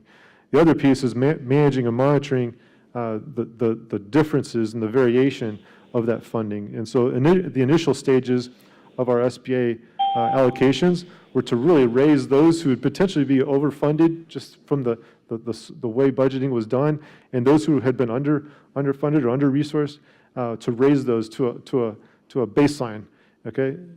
We had transition adjustments and everything. We're there on the transitions, we've transitioned. Now we're looking at, really trying to look at why variation exists, and so the weights, the strategic supplement, the baseline formula is one that we continue to hone in on and try to say, if there is variation, we should be able to explain that, and that's through our formula in a strategic way. The last two slides highlight what is captured in the resolution that we're asking you to approve tonight. You'll see many of these talk about no change. So when it comes to weights, no change on those not to exceeds, those numbers, those percentages. But one item on this first slide is the reserve, where we're saying no strategic reserve. On the second slide, you'll see very little shift there, and we are at this point presenting the resolution for your consideration.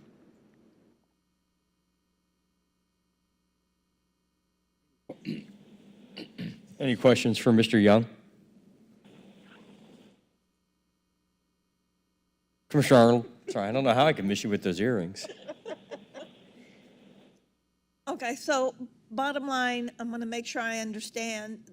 The change is that every school will have an assistant principal now as part of their locked-in allocation, and that was not the case. So the school before had to have, elementary had to have at least 400 students. Is that right? I think that's what I saw, 400 students to get. To receive dollars. Right. But they may still not select or choose to have an assistant principal. Okay. In the baseline.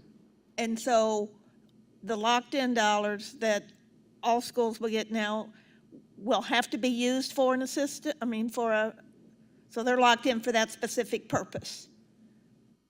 They will not necessarily receive the dollars. They will be provided an assistant principal. Okay. Okay. Thank you. Yep. Mr. Hawkins? Yeah, thank you, President O'Connor. My question is with regard to the strategic supplement. I know that we talked about that, how that was sort of related to the movement that we sometimes see between fall and spring. And back in the appendices, there's a couple of the schools that are noted that have benefited from that strategic supplement. So I'm just curious, unless the world is shifting, I guess the world has shifted in the last few months, but just thinking about what approaches we'll be implementing if it's not direct dollars that we're allocating to schools. How are we thinking about supporting those movements differently now? I'd probably leave it to the academic team on how the flexibilities exist, whether it be HR, collective bargaining considerations, or some of the academic structure they put in place right off the bat when the school year starts. I think, and I'll let Dr. Henderson chime in as well, but essentially it's going to be those conversations that are happening, in spring and start of the year around how a school is planning and how they're designing and how they're kind of making plan A, plan B, because there won't be that supplement to help sort of soften. And so schools are going to need to be even more intentional about anticipating and planning for what may be shifts that come as a sort of response. I think the other thing on the front end, and we started to have some conversations around this as a team, if you know those numbers are generally very much dependent on enrollment, then what are the actions you're taking in your community to be sure folks know about your school and that you're really positioning yourself as Principal Kuchik talked about, as a viable option for your community. So I think on both of those ends, principals are going to have to be a little more intentional about their work. Dr. Henderson, anything you'd add?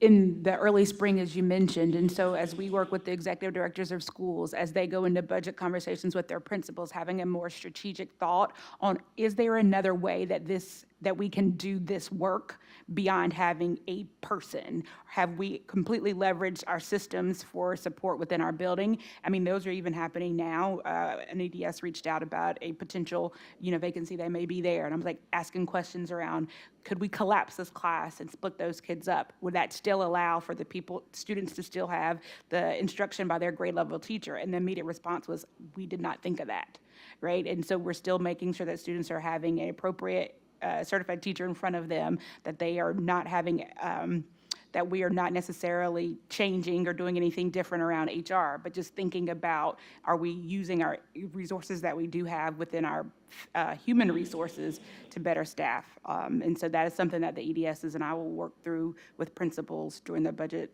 season. Normally, I think it's February. Is that right? Yes. February. Thank you. I appreciate that. I think just if I wanted to make sure that those that might read this or digest this don't see it as that experience is being taken away. What we're encouraging is a different way to look at it, to be creative and leverage the other resources that we have to meet the needs of students. So I appreciate that clarification. Commissioner Arnold? A follow-up, and looking at slides 27 and 28, is that what we're talking about, that schools will, in parentheses, will be losing this amount? Yes.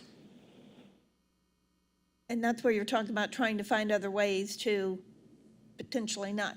So how is it decided that one school, how were the decisions made that some are flush and some have lost?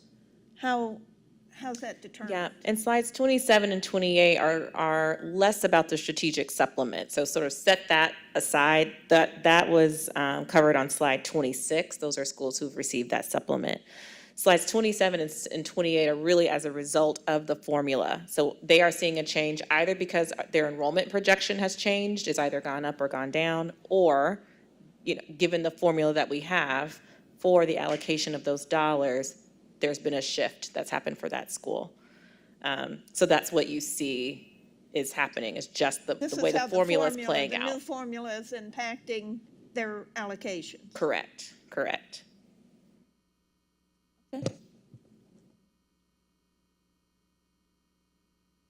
Weston, I have one question, and I think it's fairly simple. On the 1 year out funding, so for school year 21-22, on your projections in both instances, you're slightly lower, and is that just a waiting to see what the state's going to do projection, or is that built around? Is there a specific slide? What is it? Is this 13? Slide 13? 13. Okay, sorry about that. 13. It's represented in a couple of other places, but 13 sort of is with a.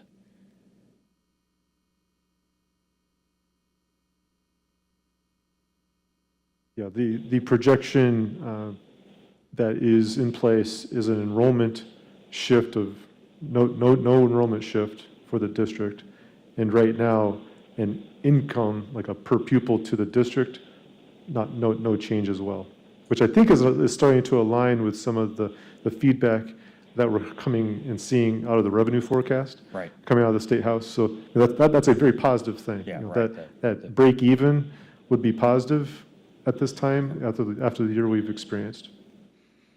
But yes, there are potential shifts. Yeah. If we were to receive more dollars, hopefully we'd iterate in the spring, and That's we the could find question I was that. really asking, which is we're primarily being conservative with that. Yes. Oh, yes. Yes. My instincts are rarely to go conservative, but on this one, I think you're probably right. This is Commissioner Slack. Yes, Commissioner Slack. I did have a question. So about how many of our schools were actually using the allocation for the actual assistant principal? Like how many schools are actually using it for that? And how many schools were like actually using it for something other than that selection spot? I think you have those numbers right. Go.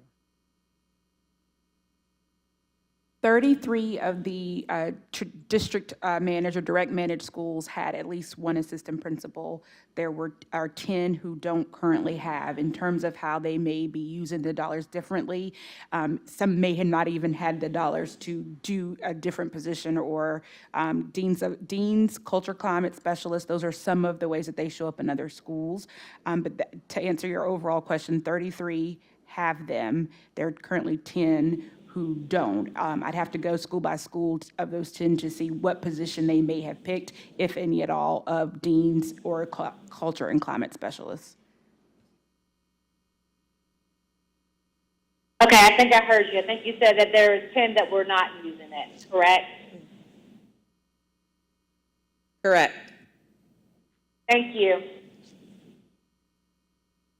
Any further questions? If not, oh, I'm sorry. Commissioner Gore, I apologize. That's okay. Just, I was looking at the slide 10, and I was just wondering, after listening to your other questions, if COVID is not a problem later on, would that alleviate some of the duties of the assistant principal, and then we could have to readjust again?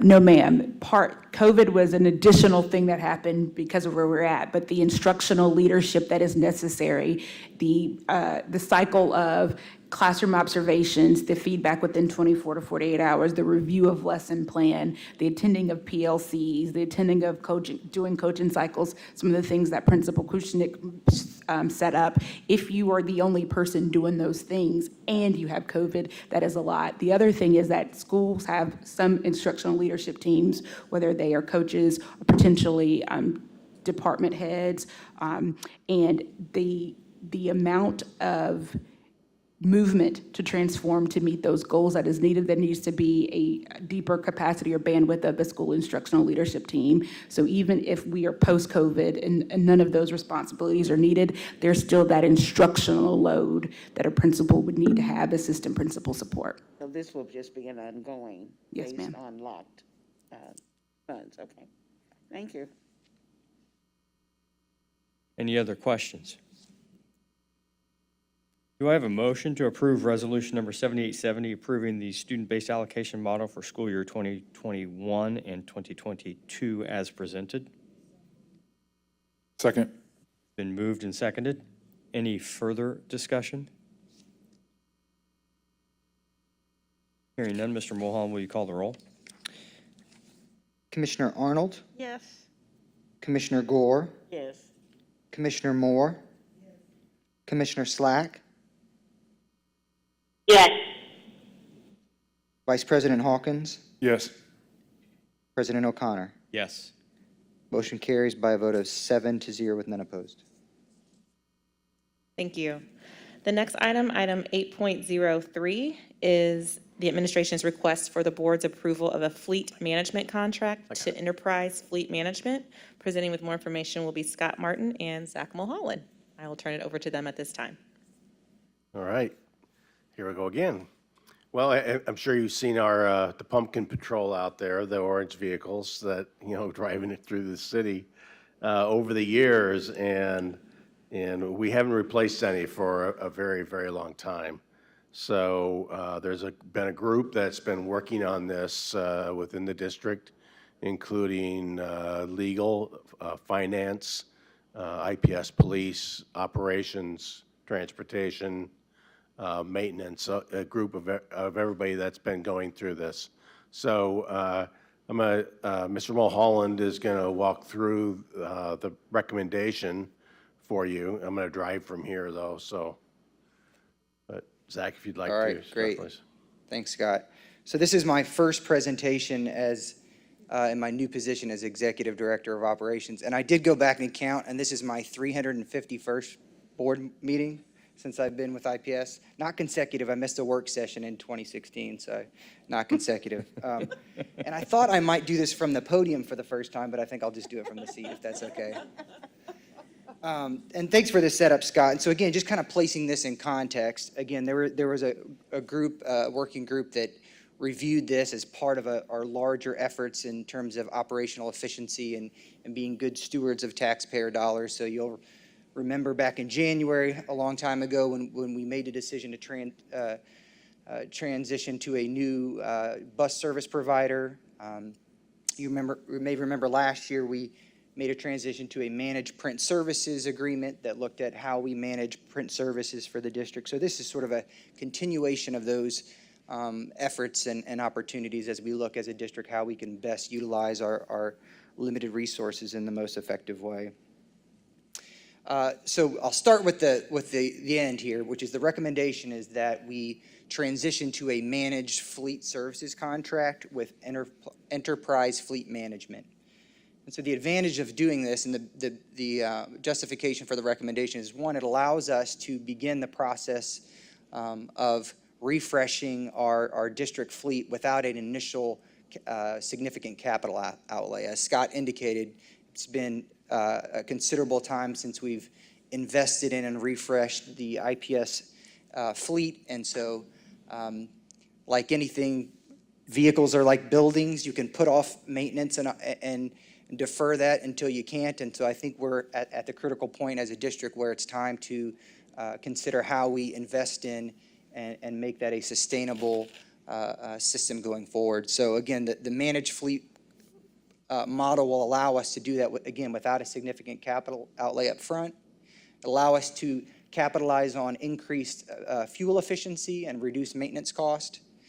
Again, it allows us to be proactive. Currently, we're in a position where unfortunately, we can't predict when our vehicles are going to fail, when mechanical failure and catastrophic failure sometimes of the vehicles takes place. And so this allows us to be proactive in terms of our investments and supports of our fleet. And then again, creates budget stabilization and some predictability around how we're investing in our fleets.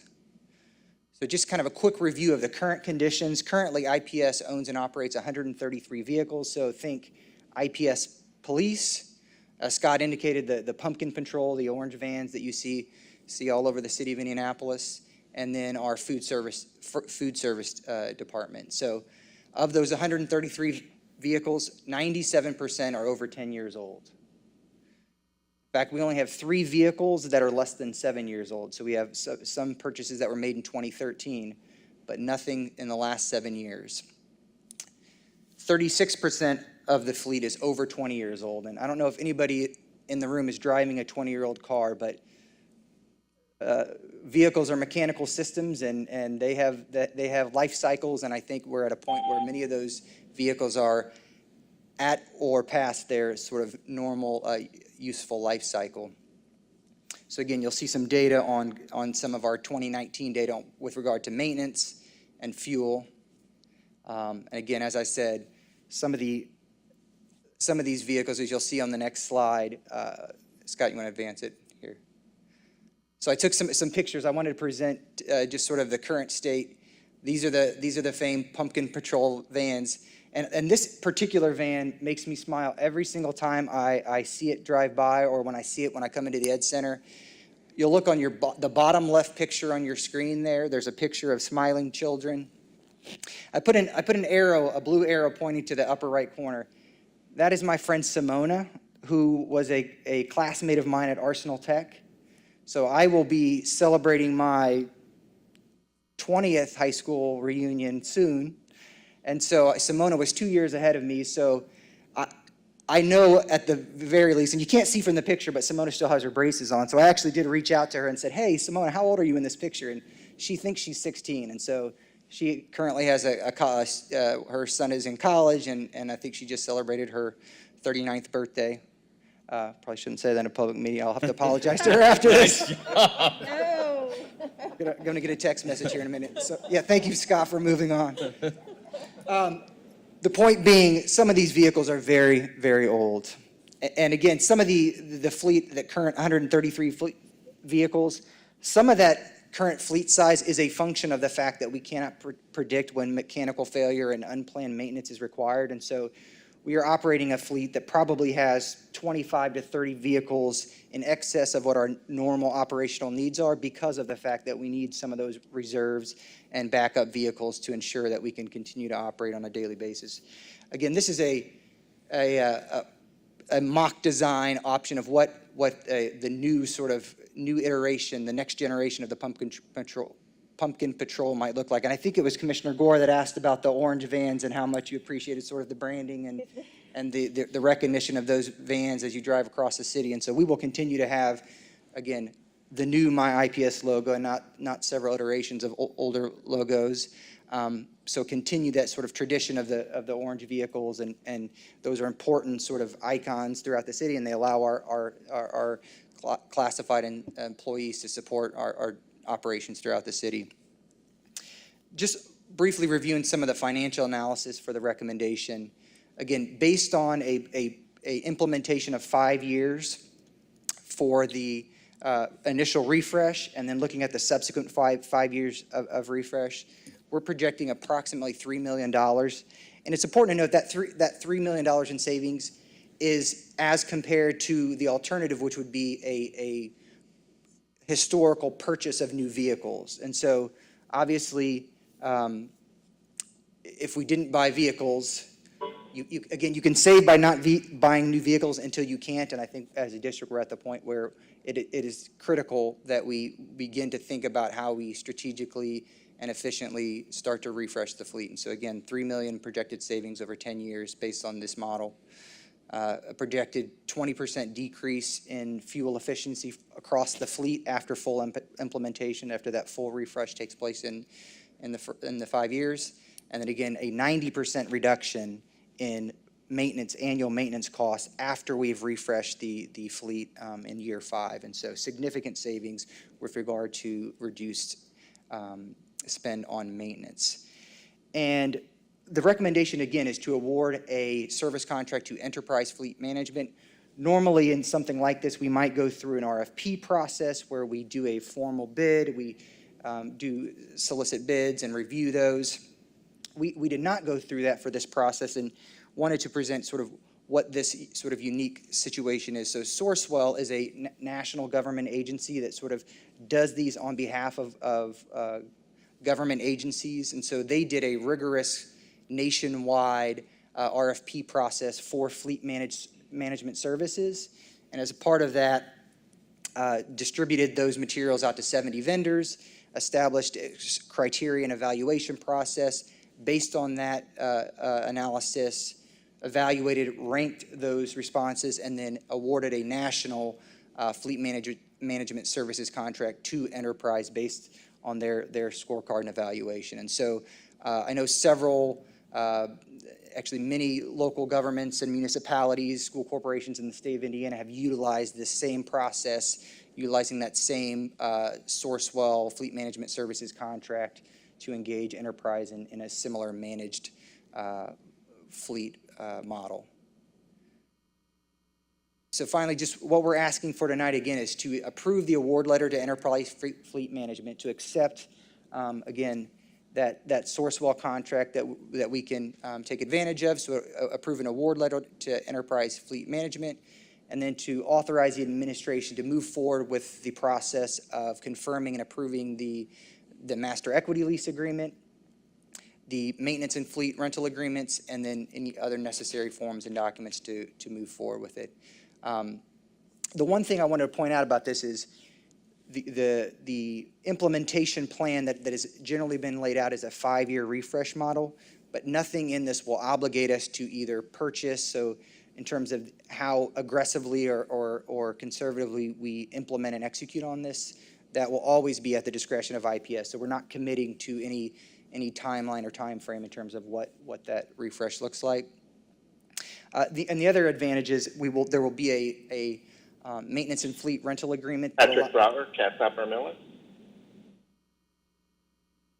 That allows us to manage and review all of the maintenance costs that are associated with the fleet. And so even on the non-refreshed leased fleet, Enterprise will again manage and give us the ability to track and monitor our annual maintenance spend on those vehicles. So I think it gives us greater insight and transparency into the dollars that we're spending on the fleet, and just creates another level of data and sort of rigor in terms of insight of what our capital spend is with regard to fleet maintenance. I think that's the final slide, and I'll take any questions if there are questions about the recommendation or the proposal. Do I have any, Commissioner Hawkins? Well, great presentation and great work. I just have to ask the question. I mean, first of all, $3 million over 10 years, 5 years or 10 years, I'm sorry. 10 years. 10 years. Yeah. That's great work as well. Looking at one of the slides here and the new pumpkin patrol, or the future of the pumpkin patrol, and I see design option 1, so that makes me think there might have been other designs. How come we didn't see those in the presentation, I guess? Great. There are other options, yes. Yeah. This is, there's a 3,500 van, which is a larger sort of extended van, has a similar design on that. We also have the designs for the IPS police, and so I'm happy to share those if you want to be part of a working group that evaluates some of the wraps on the vehicles or that, but. Maybe since you're not on the finance committee anymore, you can use that spare time to be on that. That sounds like a finance committee topic, though. Right. And that's not, we haven't, this is not final approval, so this is an option that's available to us, obviously, depending on what that first tier, that first refresh will look like, and we're likely to prioritize some of our police vehicles, I think, in that first refresh. But this is just to give an indication of what that might look like going forward. Yeah. Thanks, Zach. Commissioner Gore? Thank you. I'm very glad to see that you left some of the pumpkin on the patrol, okay? As a person whose children grew up with the pumpkin patrol, and now that I'll be out on the street, I want to recognize IPS when I see it. So, no, I do appreciate that, and thanks for your good work, because they are old. I do know that. Commissioner Arnold? I agree, and I appreciate the work and the support, and I do think having decent-looking vehicles does reflect on our reputation, and as we're trying to, up our game and look as well as we can, I think it's a great idea. I support it. I would be interested to see what the police cars and somebody, but I don't serve on it. I'd be happy to share that. Like to see them, but I very much approve, and because I do think that it's a reflection of the district, what we see on our vehicles and our buildings, and this is a piece of that. So I appreciate the work and very much support the action. If I could, I'm sorry, if I could say just one thing, back to Commissioner Gore's comment on the pumpkin patrol. We send them out every year in the first week or two of school to the neighborhoods with bus stop information, and that's at a quick glance, a student knows that that's an IPS vehicle. So, to me, that's a lot for safety of our students. Unfortunately, what you're seeing here is a wrap. I've been told that orange vehicles don't resell very well. So we'll make sure that we maintain that predominantly that color, but it'll be a plastic wrap. The good thing about that is that we can put anything we want on it. The strategic plan, job openings, anything can be put on that to advertise and better promote the district. Thank you. Commissioner Moore? I just have a couple questions. So if we say that we think we're going to be able to save $3 million, do we know the value of this contract already? That was my first question. Again, I think it will depend on, and we'll bring back the master equity lease and maintenance probably in January as part of the general purchasing report. Again, some of it will depend on, as I said, how aggressively we implement that. So what does that year one lease look like in terms of the amount of vehicles, and are we doing on the 5-year time frame? I know, for instance, I think we had a group of our operations team kind of look at what would that first year refresh look like, and kind of reviewed the list of vehicles. I think the comparison of that was if we had purchased those vehicles outright, it would have been about 1.75 million in year one to replace the vehicles that we identified as being critical and needing to be refreshed. I think the lease, year one lease of those was $312,000, I think would be that year one. So again, 1.4 million or so in terms of the lease model over if we were to purchase outright those vehicles. So again, the exact numbers, we can bring back some updates in terms of what that year one refresh will look like, but it will depend on how aggressively we pursue that. Okay, thank you. Second question. So are we leasing to buy? Are we like at the end of whatever the lease period is, you buy the car for like $1.50, whatever? We will then resell it. So the idea is that you are again refreshing on a 5-year cycle. So we're trying to maximize that residual value. So that year one vehicle, after we've gone through that 5-year refresh, we will then resell that vehicle and then refresh that again that year. So you're maximizing sort of the residual value of the fleet as you go forward, so that you don't get in a position again where 20 years from now we're having the same conversation. So it's sort of proactively managing the fleet moving forward. Okay. I think I understand. I will point out that in the household I grew up in, a 10-year-old car was considered just barely broken in. Any other questions for Zach? This is Commissioner Slack. Yes, please go ahead. I am also happy to hear that we have a progressive strategy to never be in this position again. I am going to be kind of sad not to see those little orange vans and know it's us. However, I'm happy we're not going to use that color again. So I agree with Mike. My car is pretty old, so I understand about breaking in an old car. I'm happy that we're going to move forward, though, on getting something new for our kids that we can depend on. So thank you. Great. Do I have a motion to approve the Enterprise Fleet Management Award letter as presented? So moved. Let me say second. One of you so moved. Say second. Thank you. Second. Any further discussion? Mr. Mulholland, would you please call the roll? Commissioner Arnold? Yes. Commissioner Gore? Yes. Commissioner Moore? Yes. Commissioner Slack? Yes. Vice President Hawkins? Yes. President O'Connor? Yes. Motion carries by a vote of 6-0 with none opposed.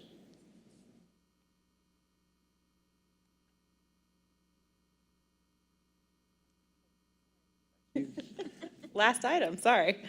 Last item is item 8.04. The administration requests the board's approval of the district's participation in the PERF My Choice Retirement Plan.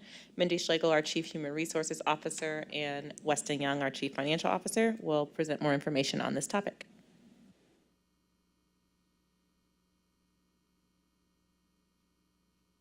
Thank you, Superintendent Johnson. We want to highlight a recommendation with a resolution attached where we believe this is an opportunity to enhance, again, our IPS talent strategy to ensure that IPS is a competitive employer. As we want to revisit some of the conversations the HR team and the leadership team has had about compensation structure and the updates that we've done over the course of the last few years, that we want to remain competitive. In this current financial landscape, the referendum dollars, our reserves, the revenue forecasts, that's a key component of this. And then also just looking at the benefits that we offer, and are these the most modern ways to compensate people? So this is an opportunity for us, we believe, to modernize and enhance our retirement benefits. So the recommendation is to have a revised non-union PERF plan option. So the proposal would add the PERF My Choice as a default option for non-union new hire employees effective January 1st, 2021. This project, we engaged Katz Sepper & Miller, local CPA firm, to analyze the potential cost savings of offering this alternative retirement plan for our non-union staff at IPS.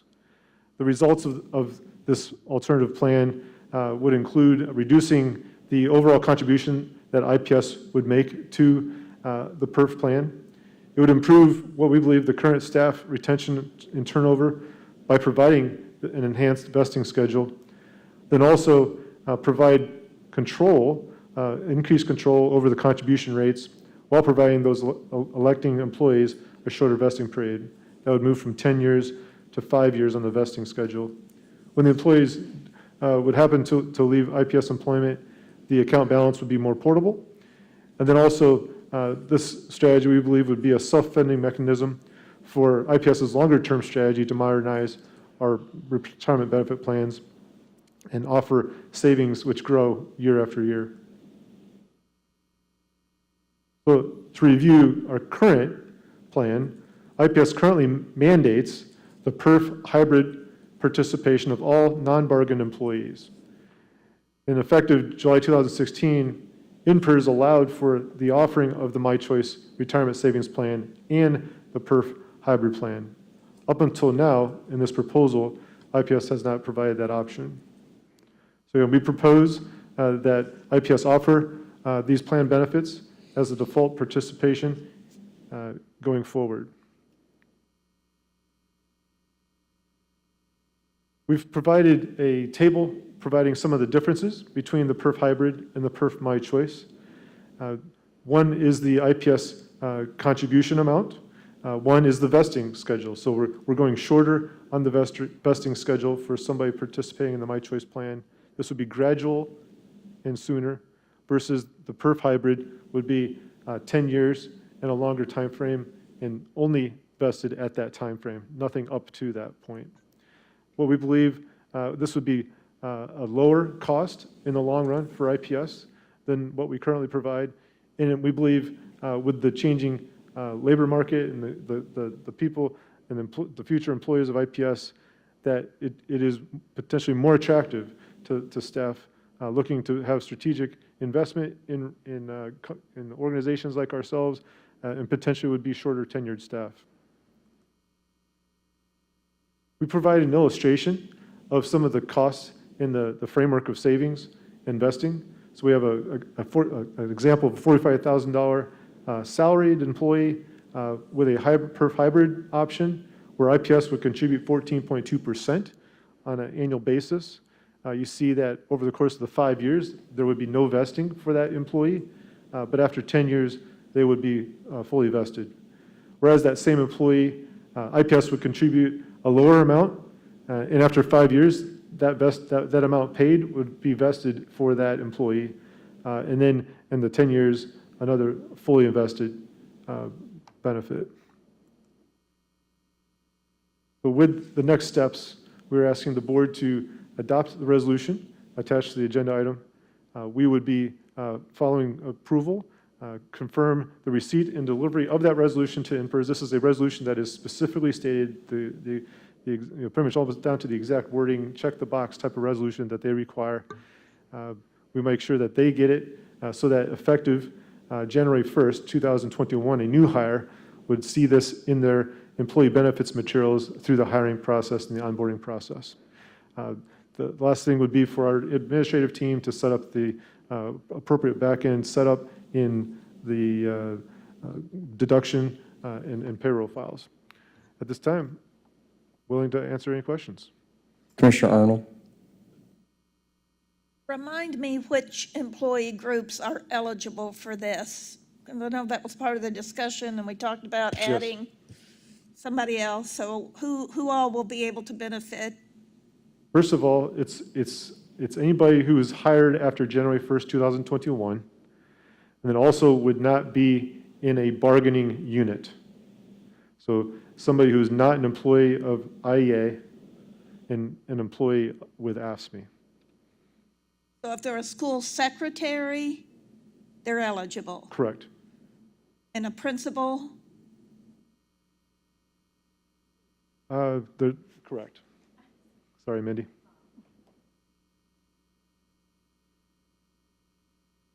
Correct. Sorry. Yeah.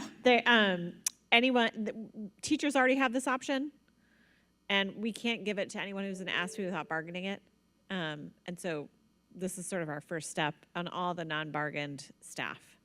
So Okay. it's central services, principals, school administrators, and then non-bargained school staff. Okay, good. I'm glad, because I thought it was more restrictive when we first talked about it, or that it was just proposed for central office, and then that you were going to go back and look. So I'm glad that there's a larger group of potential employees who will benefit. Yeah, Commissioner Arnold, I think you're remembering, we have a second proposal that we're still working on. Oh, okay, Yeah, sorry. no, that's okay. Lots of plans in the pipeline. Commissioner Moore? Could you turn your mic on, please? Okay, let's try it again on the rate. So is it gonna change every other year? You know, you said we have a right to choose, and you came up with the 10%, 10.2, but we make the decision. So does the rate change every year, or once we make a decision, that becomes the rate we're gonna use? How does this flow?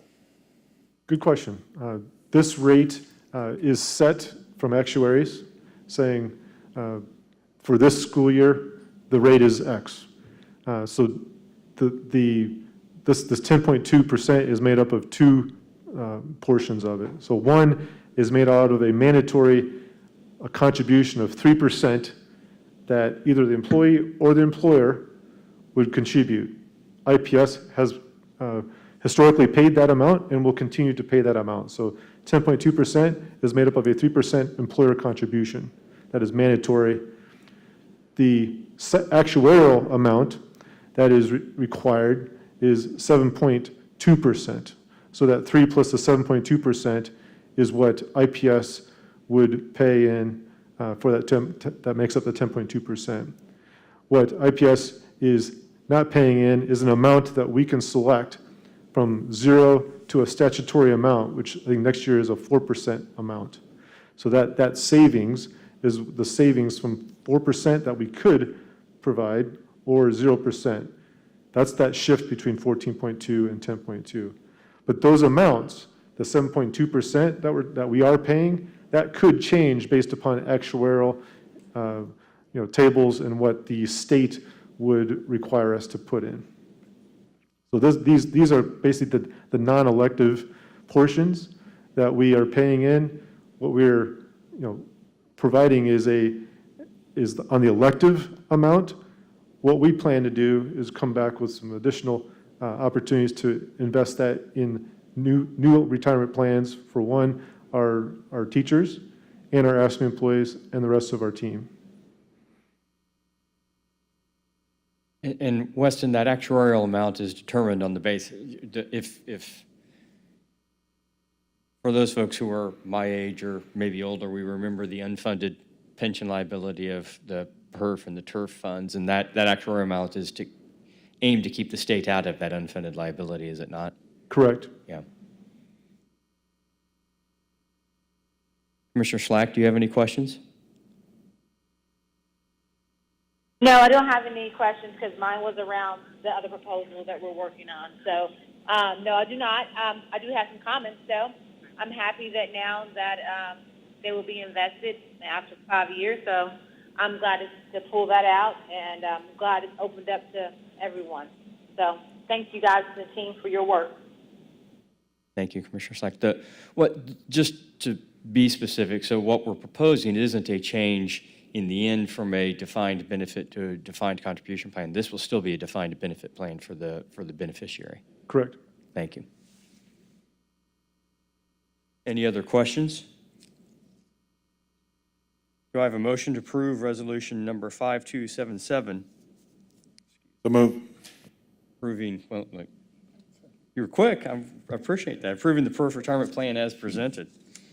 Sorry, my mask got in my eyes. Sorry, I got ahead of you. Should I do it again? Yeah, So we moved? did have a motion. I second. It has been moved and seconded. Any further discussion? Mr. Mulholland, would you please call the roll? Commissioner Arnold, Yes. Commissioner Gore, Yes. Commissioner Moore, Yes. Commissioner Slack, Yes. Vice President Hawkins, Yes. President O'Connor. Yes. Motion carries by a vote of 7-0 with none opposed. That was our final item on the agenda this evening. And that made the pension issue the final vote of Commissioners O'Connor and Gore. Commissioner Gore, that was. So we are at the closing comments section of the meeting. Does any commissioner wish to offer any closing comments? Commissioner Gore. Thank you, Commissioner O'Connor. And I also want to thank the board tonight for their recognition. This was a complete surprise, and I do appreciate it. I've been kind of horned in since March, so this was worth coming out for. So thank you very much, and it's good to see you. I also just want to let everybody know that it's been an honor for me to be an IPS school board member for these last 4 years and 8 years totally. Working with this board has been great. I really enjoy working with you.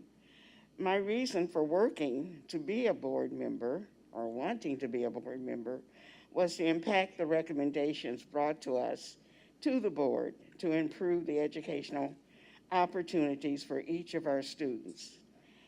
I may not have always voted the way everyone thought I should, but it was always for the best interest of the students and our IPS school.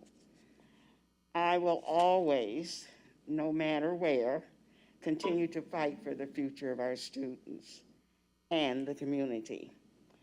So I just want to thank you and say may God bless and happy holidays to everybody. Thank you. Commissioner Arnold.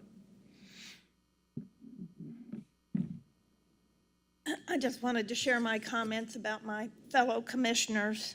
I'll start with Commissioner O'Connor. I knew about Commissioner O'Connor before I got to know him personally. I was first aware of his work in politics and city administration.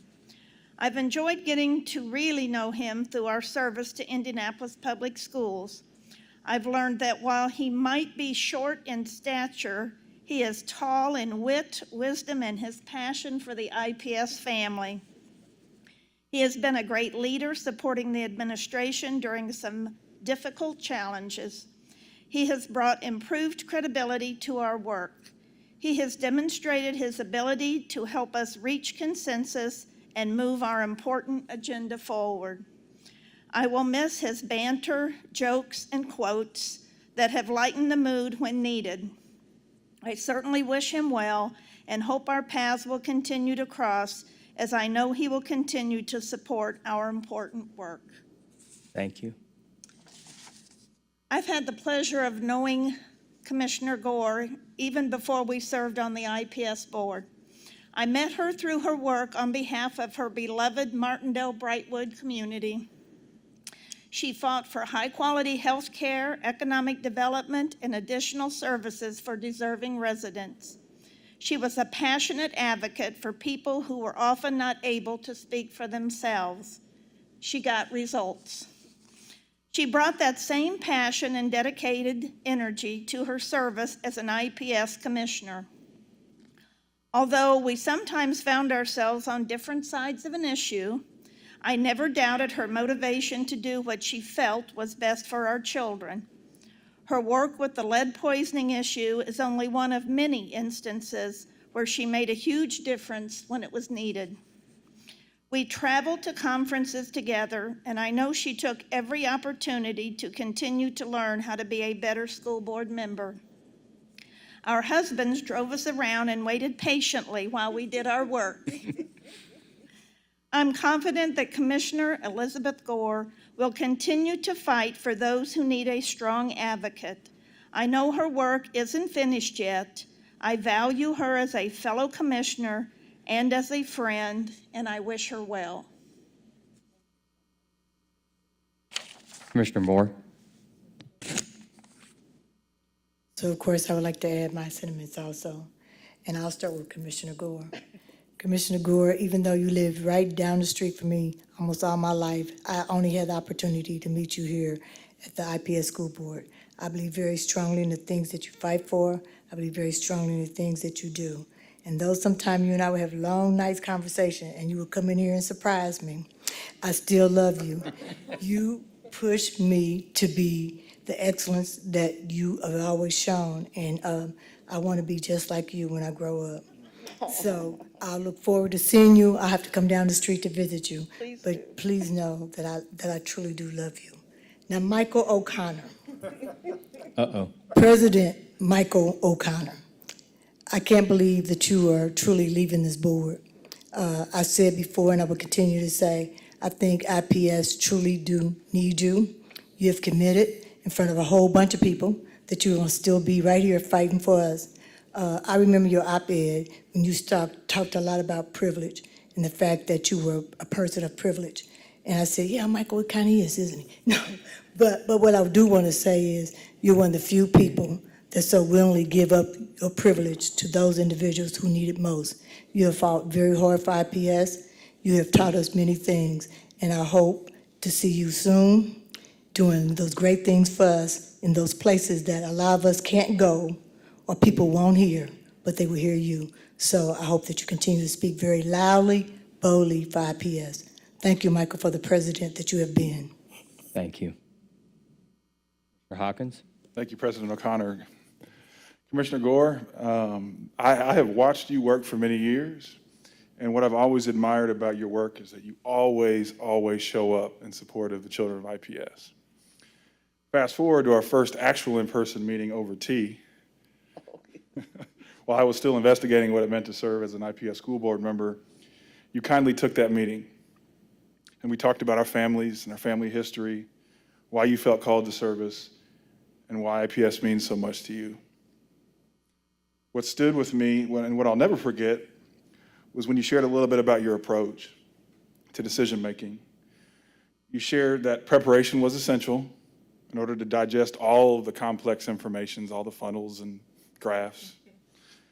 You shared how often you say a prayer before you step out onto the floor.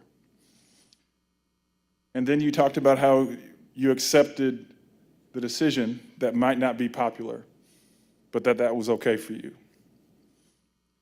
So I want you to know that it's been a joy to learn from you and work and serve alongside you.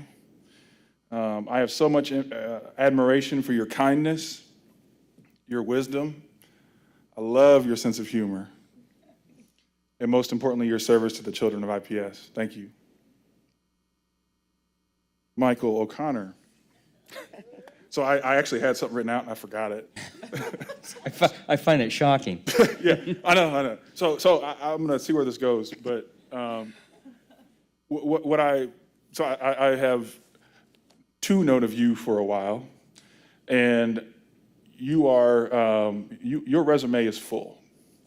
And so one of the things that I always wondered was, why does Michael O'Connor serve as he has served for so many years and decades? I was going to say generations, goodness, decades before, right? Why? What else are you trying to prove? And what I came to see and learn as I watched you work is that you are a man who brings your entire whole self to this work. You are committed. You have been committed. You have been a phenomenal model to watch. And I will tell you that I am so thankful, particularly my colleague on the phone and another colleague of ours on the board, Susan Collins, that's not present. When we all came online in 18 and then into 19 for our service on the IPS board, you and the board, but you particularly, made it critically important and assured us and brought us into the conversations that were very complex during that transition period. And you brought us in, and you didn't have to do that. And I'm incredibly thankful for that commitment to collegiality. You have been among many, but have been the light when we think about the board culture that we sustain and that we carry. So we have a heavy responsibility to carry that on. And so I think I know a little bit more about you and why you serve and why you show up. And what I'm most proud of is that, you are truly a great leader, but not just in our community in IPS, but also a great man, father, and mentor to me, and most importantly, a friend. So I'm just so thankful to know you. I'm glad that you have confirmed that you will not be changing your cell phone number, so I can certainly reach out. I think we all will do that, but I just know that you have made my service more effective, and you have taught me and mentored me along this road, so I'm incredibly thankful for you. Thank you. Commissioner Slack, Hello. oh, there you go. I knew you were out there. I can't let you guys go without saying something.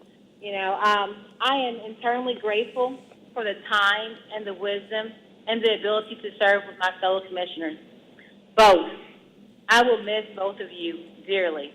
Gore, I will miss your strength and knowing that you always overlooked my newbie ways as a commissioner in transition. You was always patient, took your time, and always acted easygoing.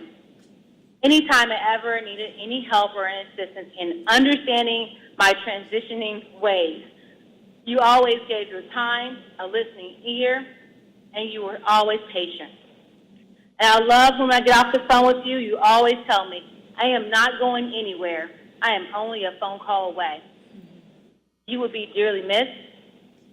President O'Connor, I appreciate our conversation on travel and health. Even when I was still transitioning, I don't think you knew from losing my father. You telling your story personally touched me. I will miss you, and I'm so happy for you uniting us and helping us transition. Also, I will miss you keeping us moving forward, board meetings, keeping us on.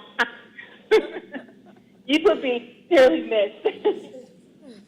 Thank you, guys. I really appreciate both you, President O'Connor, and Commissioner Gore. Thank you, Commissioner Slack. I want to say one thing about my colleague, Commissioner Gore, who I had a phone conversation with, and I asked her to be here tonight. And if I were to keep score, and I don't, my guess is of all the commissioners I've served with, Commissioner Gore and I may have voted differently more than anybody. And yet there is nobody that I care more about on this board, and we have always been able to have a difference of opinion, but still love each other. So thank you for being here tonight. It means a lot to me. Thank you. Call me and just try to see where I was going to go. And sometimes you'd go, okay, we'll talk later. But I still love you, and I appreciate your leadership. And I look forward to you doing greater things. Thank you. There's an old Jackson Browne song, and I may be dating myself. I'll look to Scott. He can tell me if I'm dating myself. There's an old Jackson Browne song called Doctor My Eyes, and it includes the line, I've done all that I could to see the evil and the good without hiding.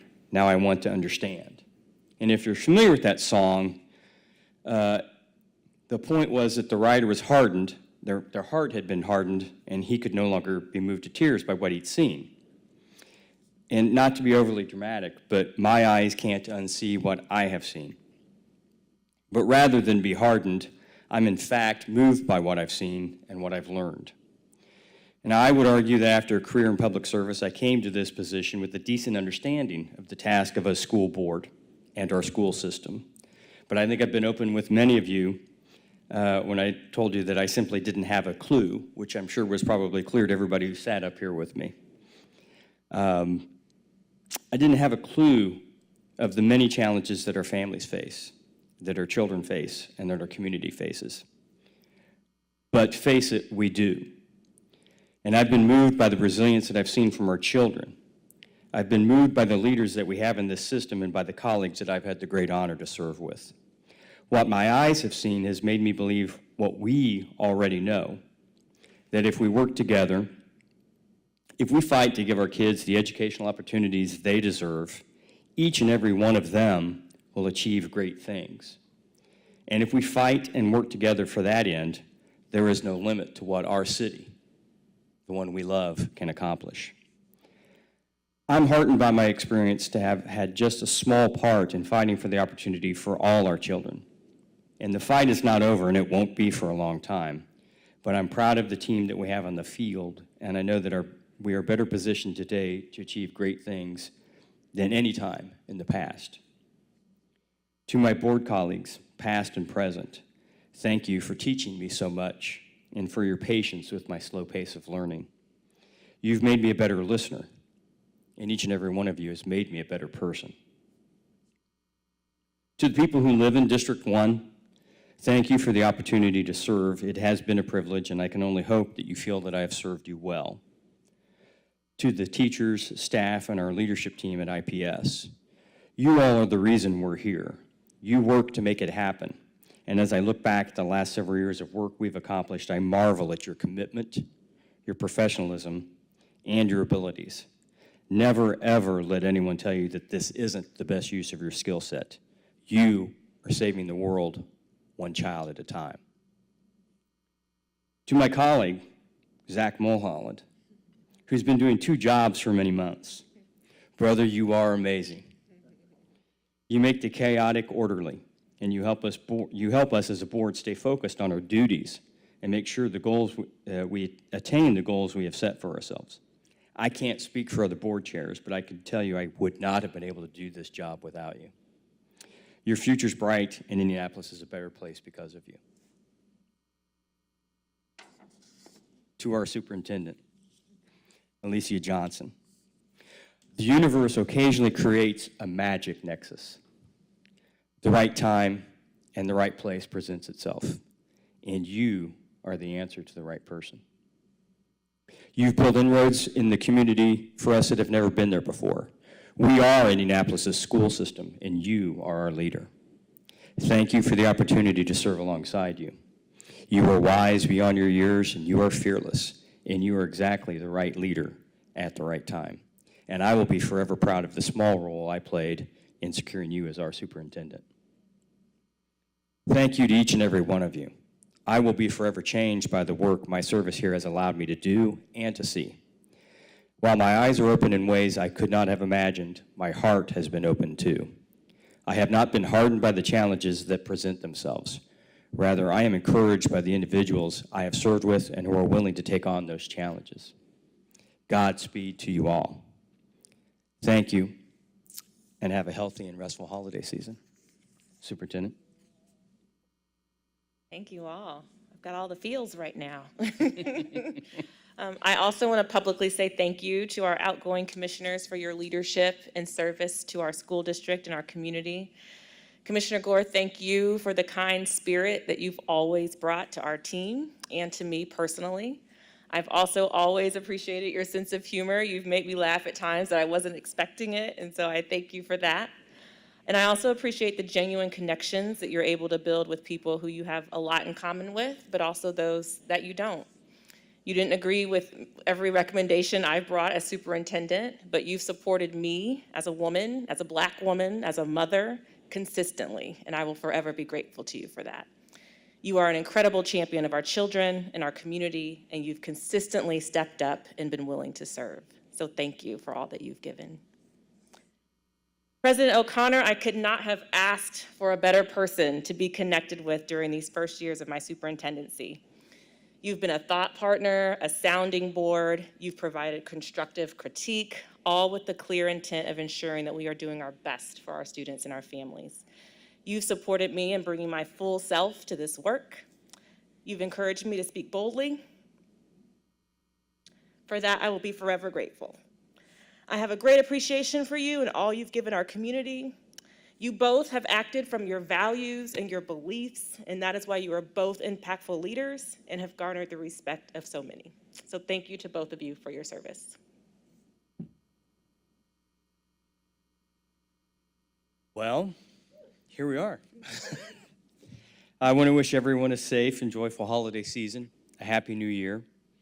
We'll look forward to, is it June 18th? Yeah, I forgot my actual business comments. Sorry.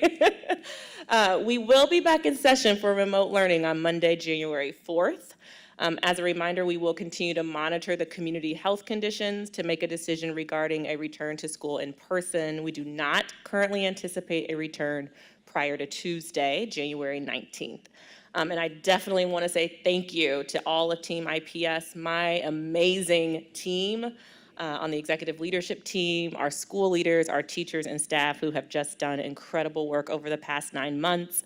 I know we're all ready to turn the calendar into a new year, And like President O'Connor said, when I look back at all we've accomplished in 2020, I'm so proud of how we have persisted. And so I hope everyone has a restful break, because everyone has earned the right to take a very long nap every single day if they want to. Thank you all. Happy holidays. Thank you, Superintendent Johnson. The next scheduled meeting of the board will be the organizational meeting on January 4th at 6 p.m. in this room. Having completed all the items on the agenda, this meeting stands adjourned.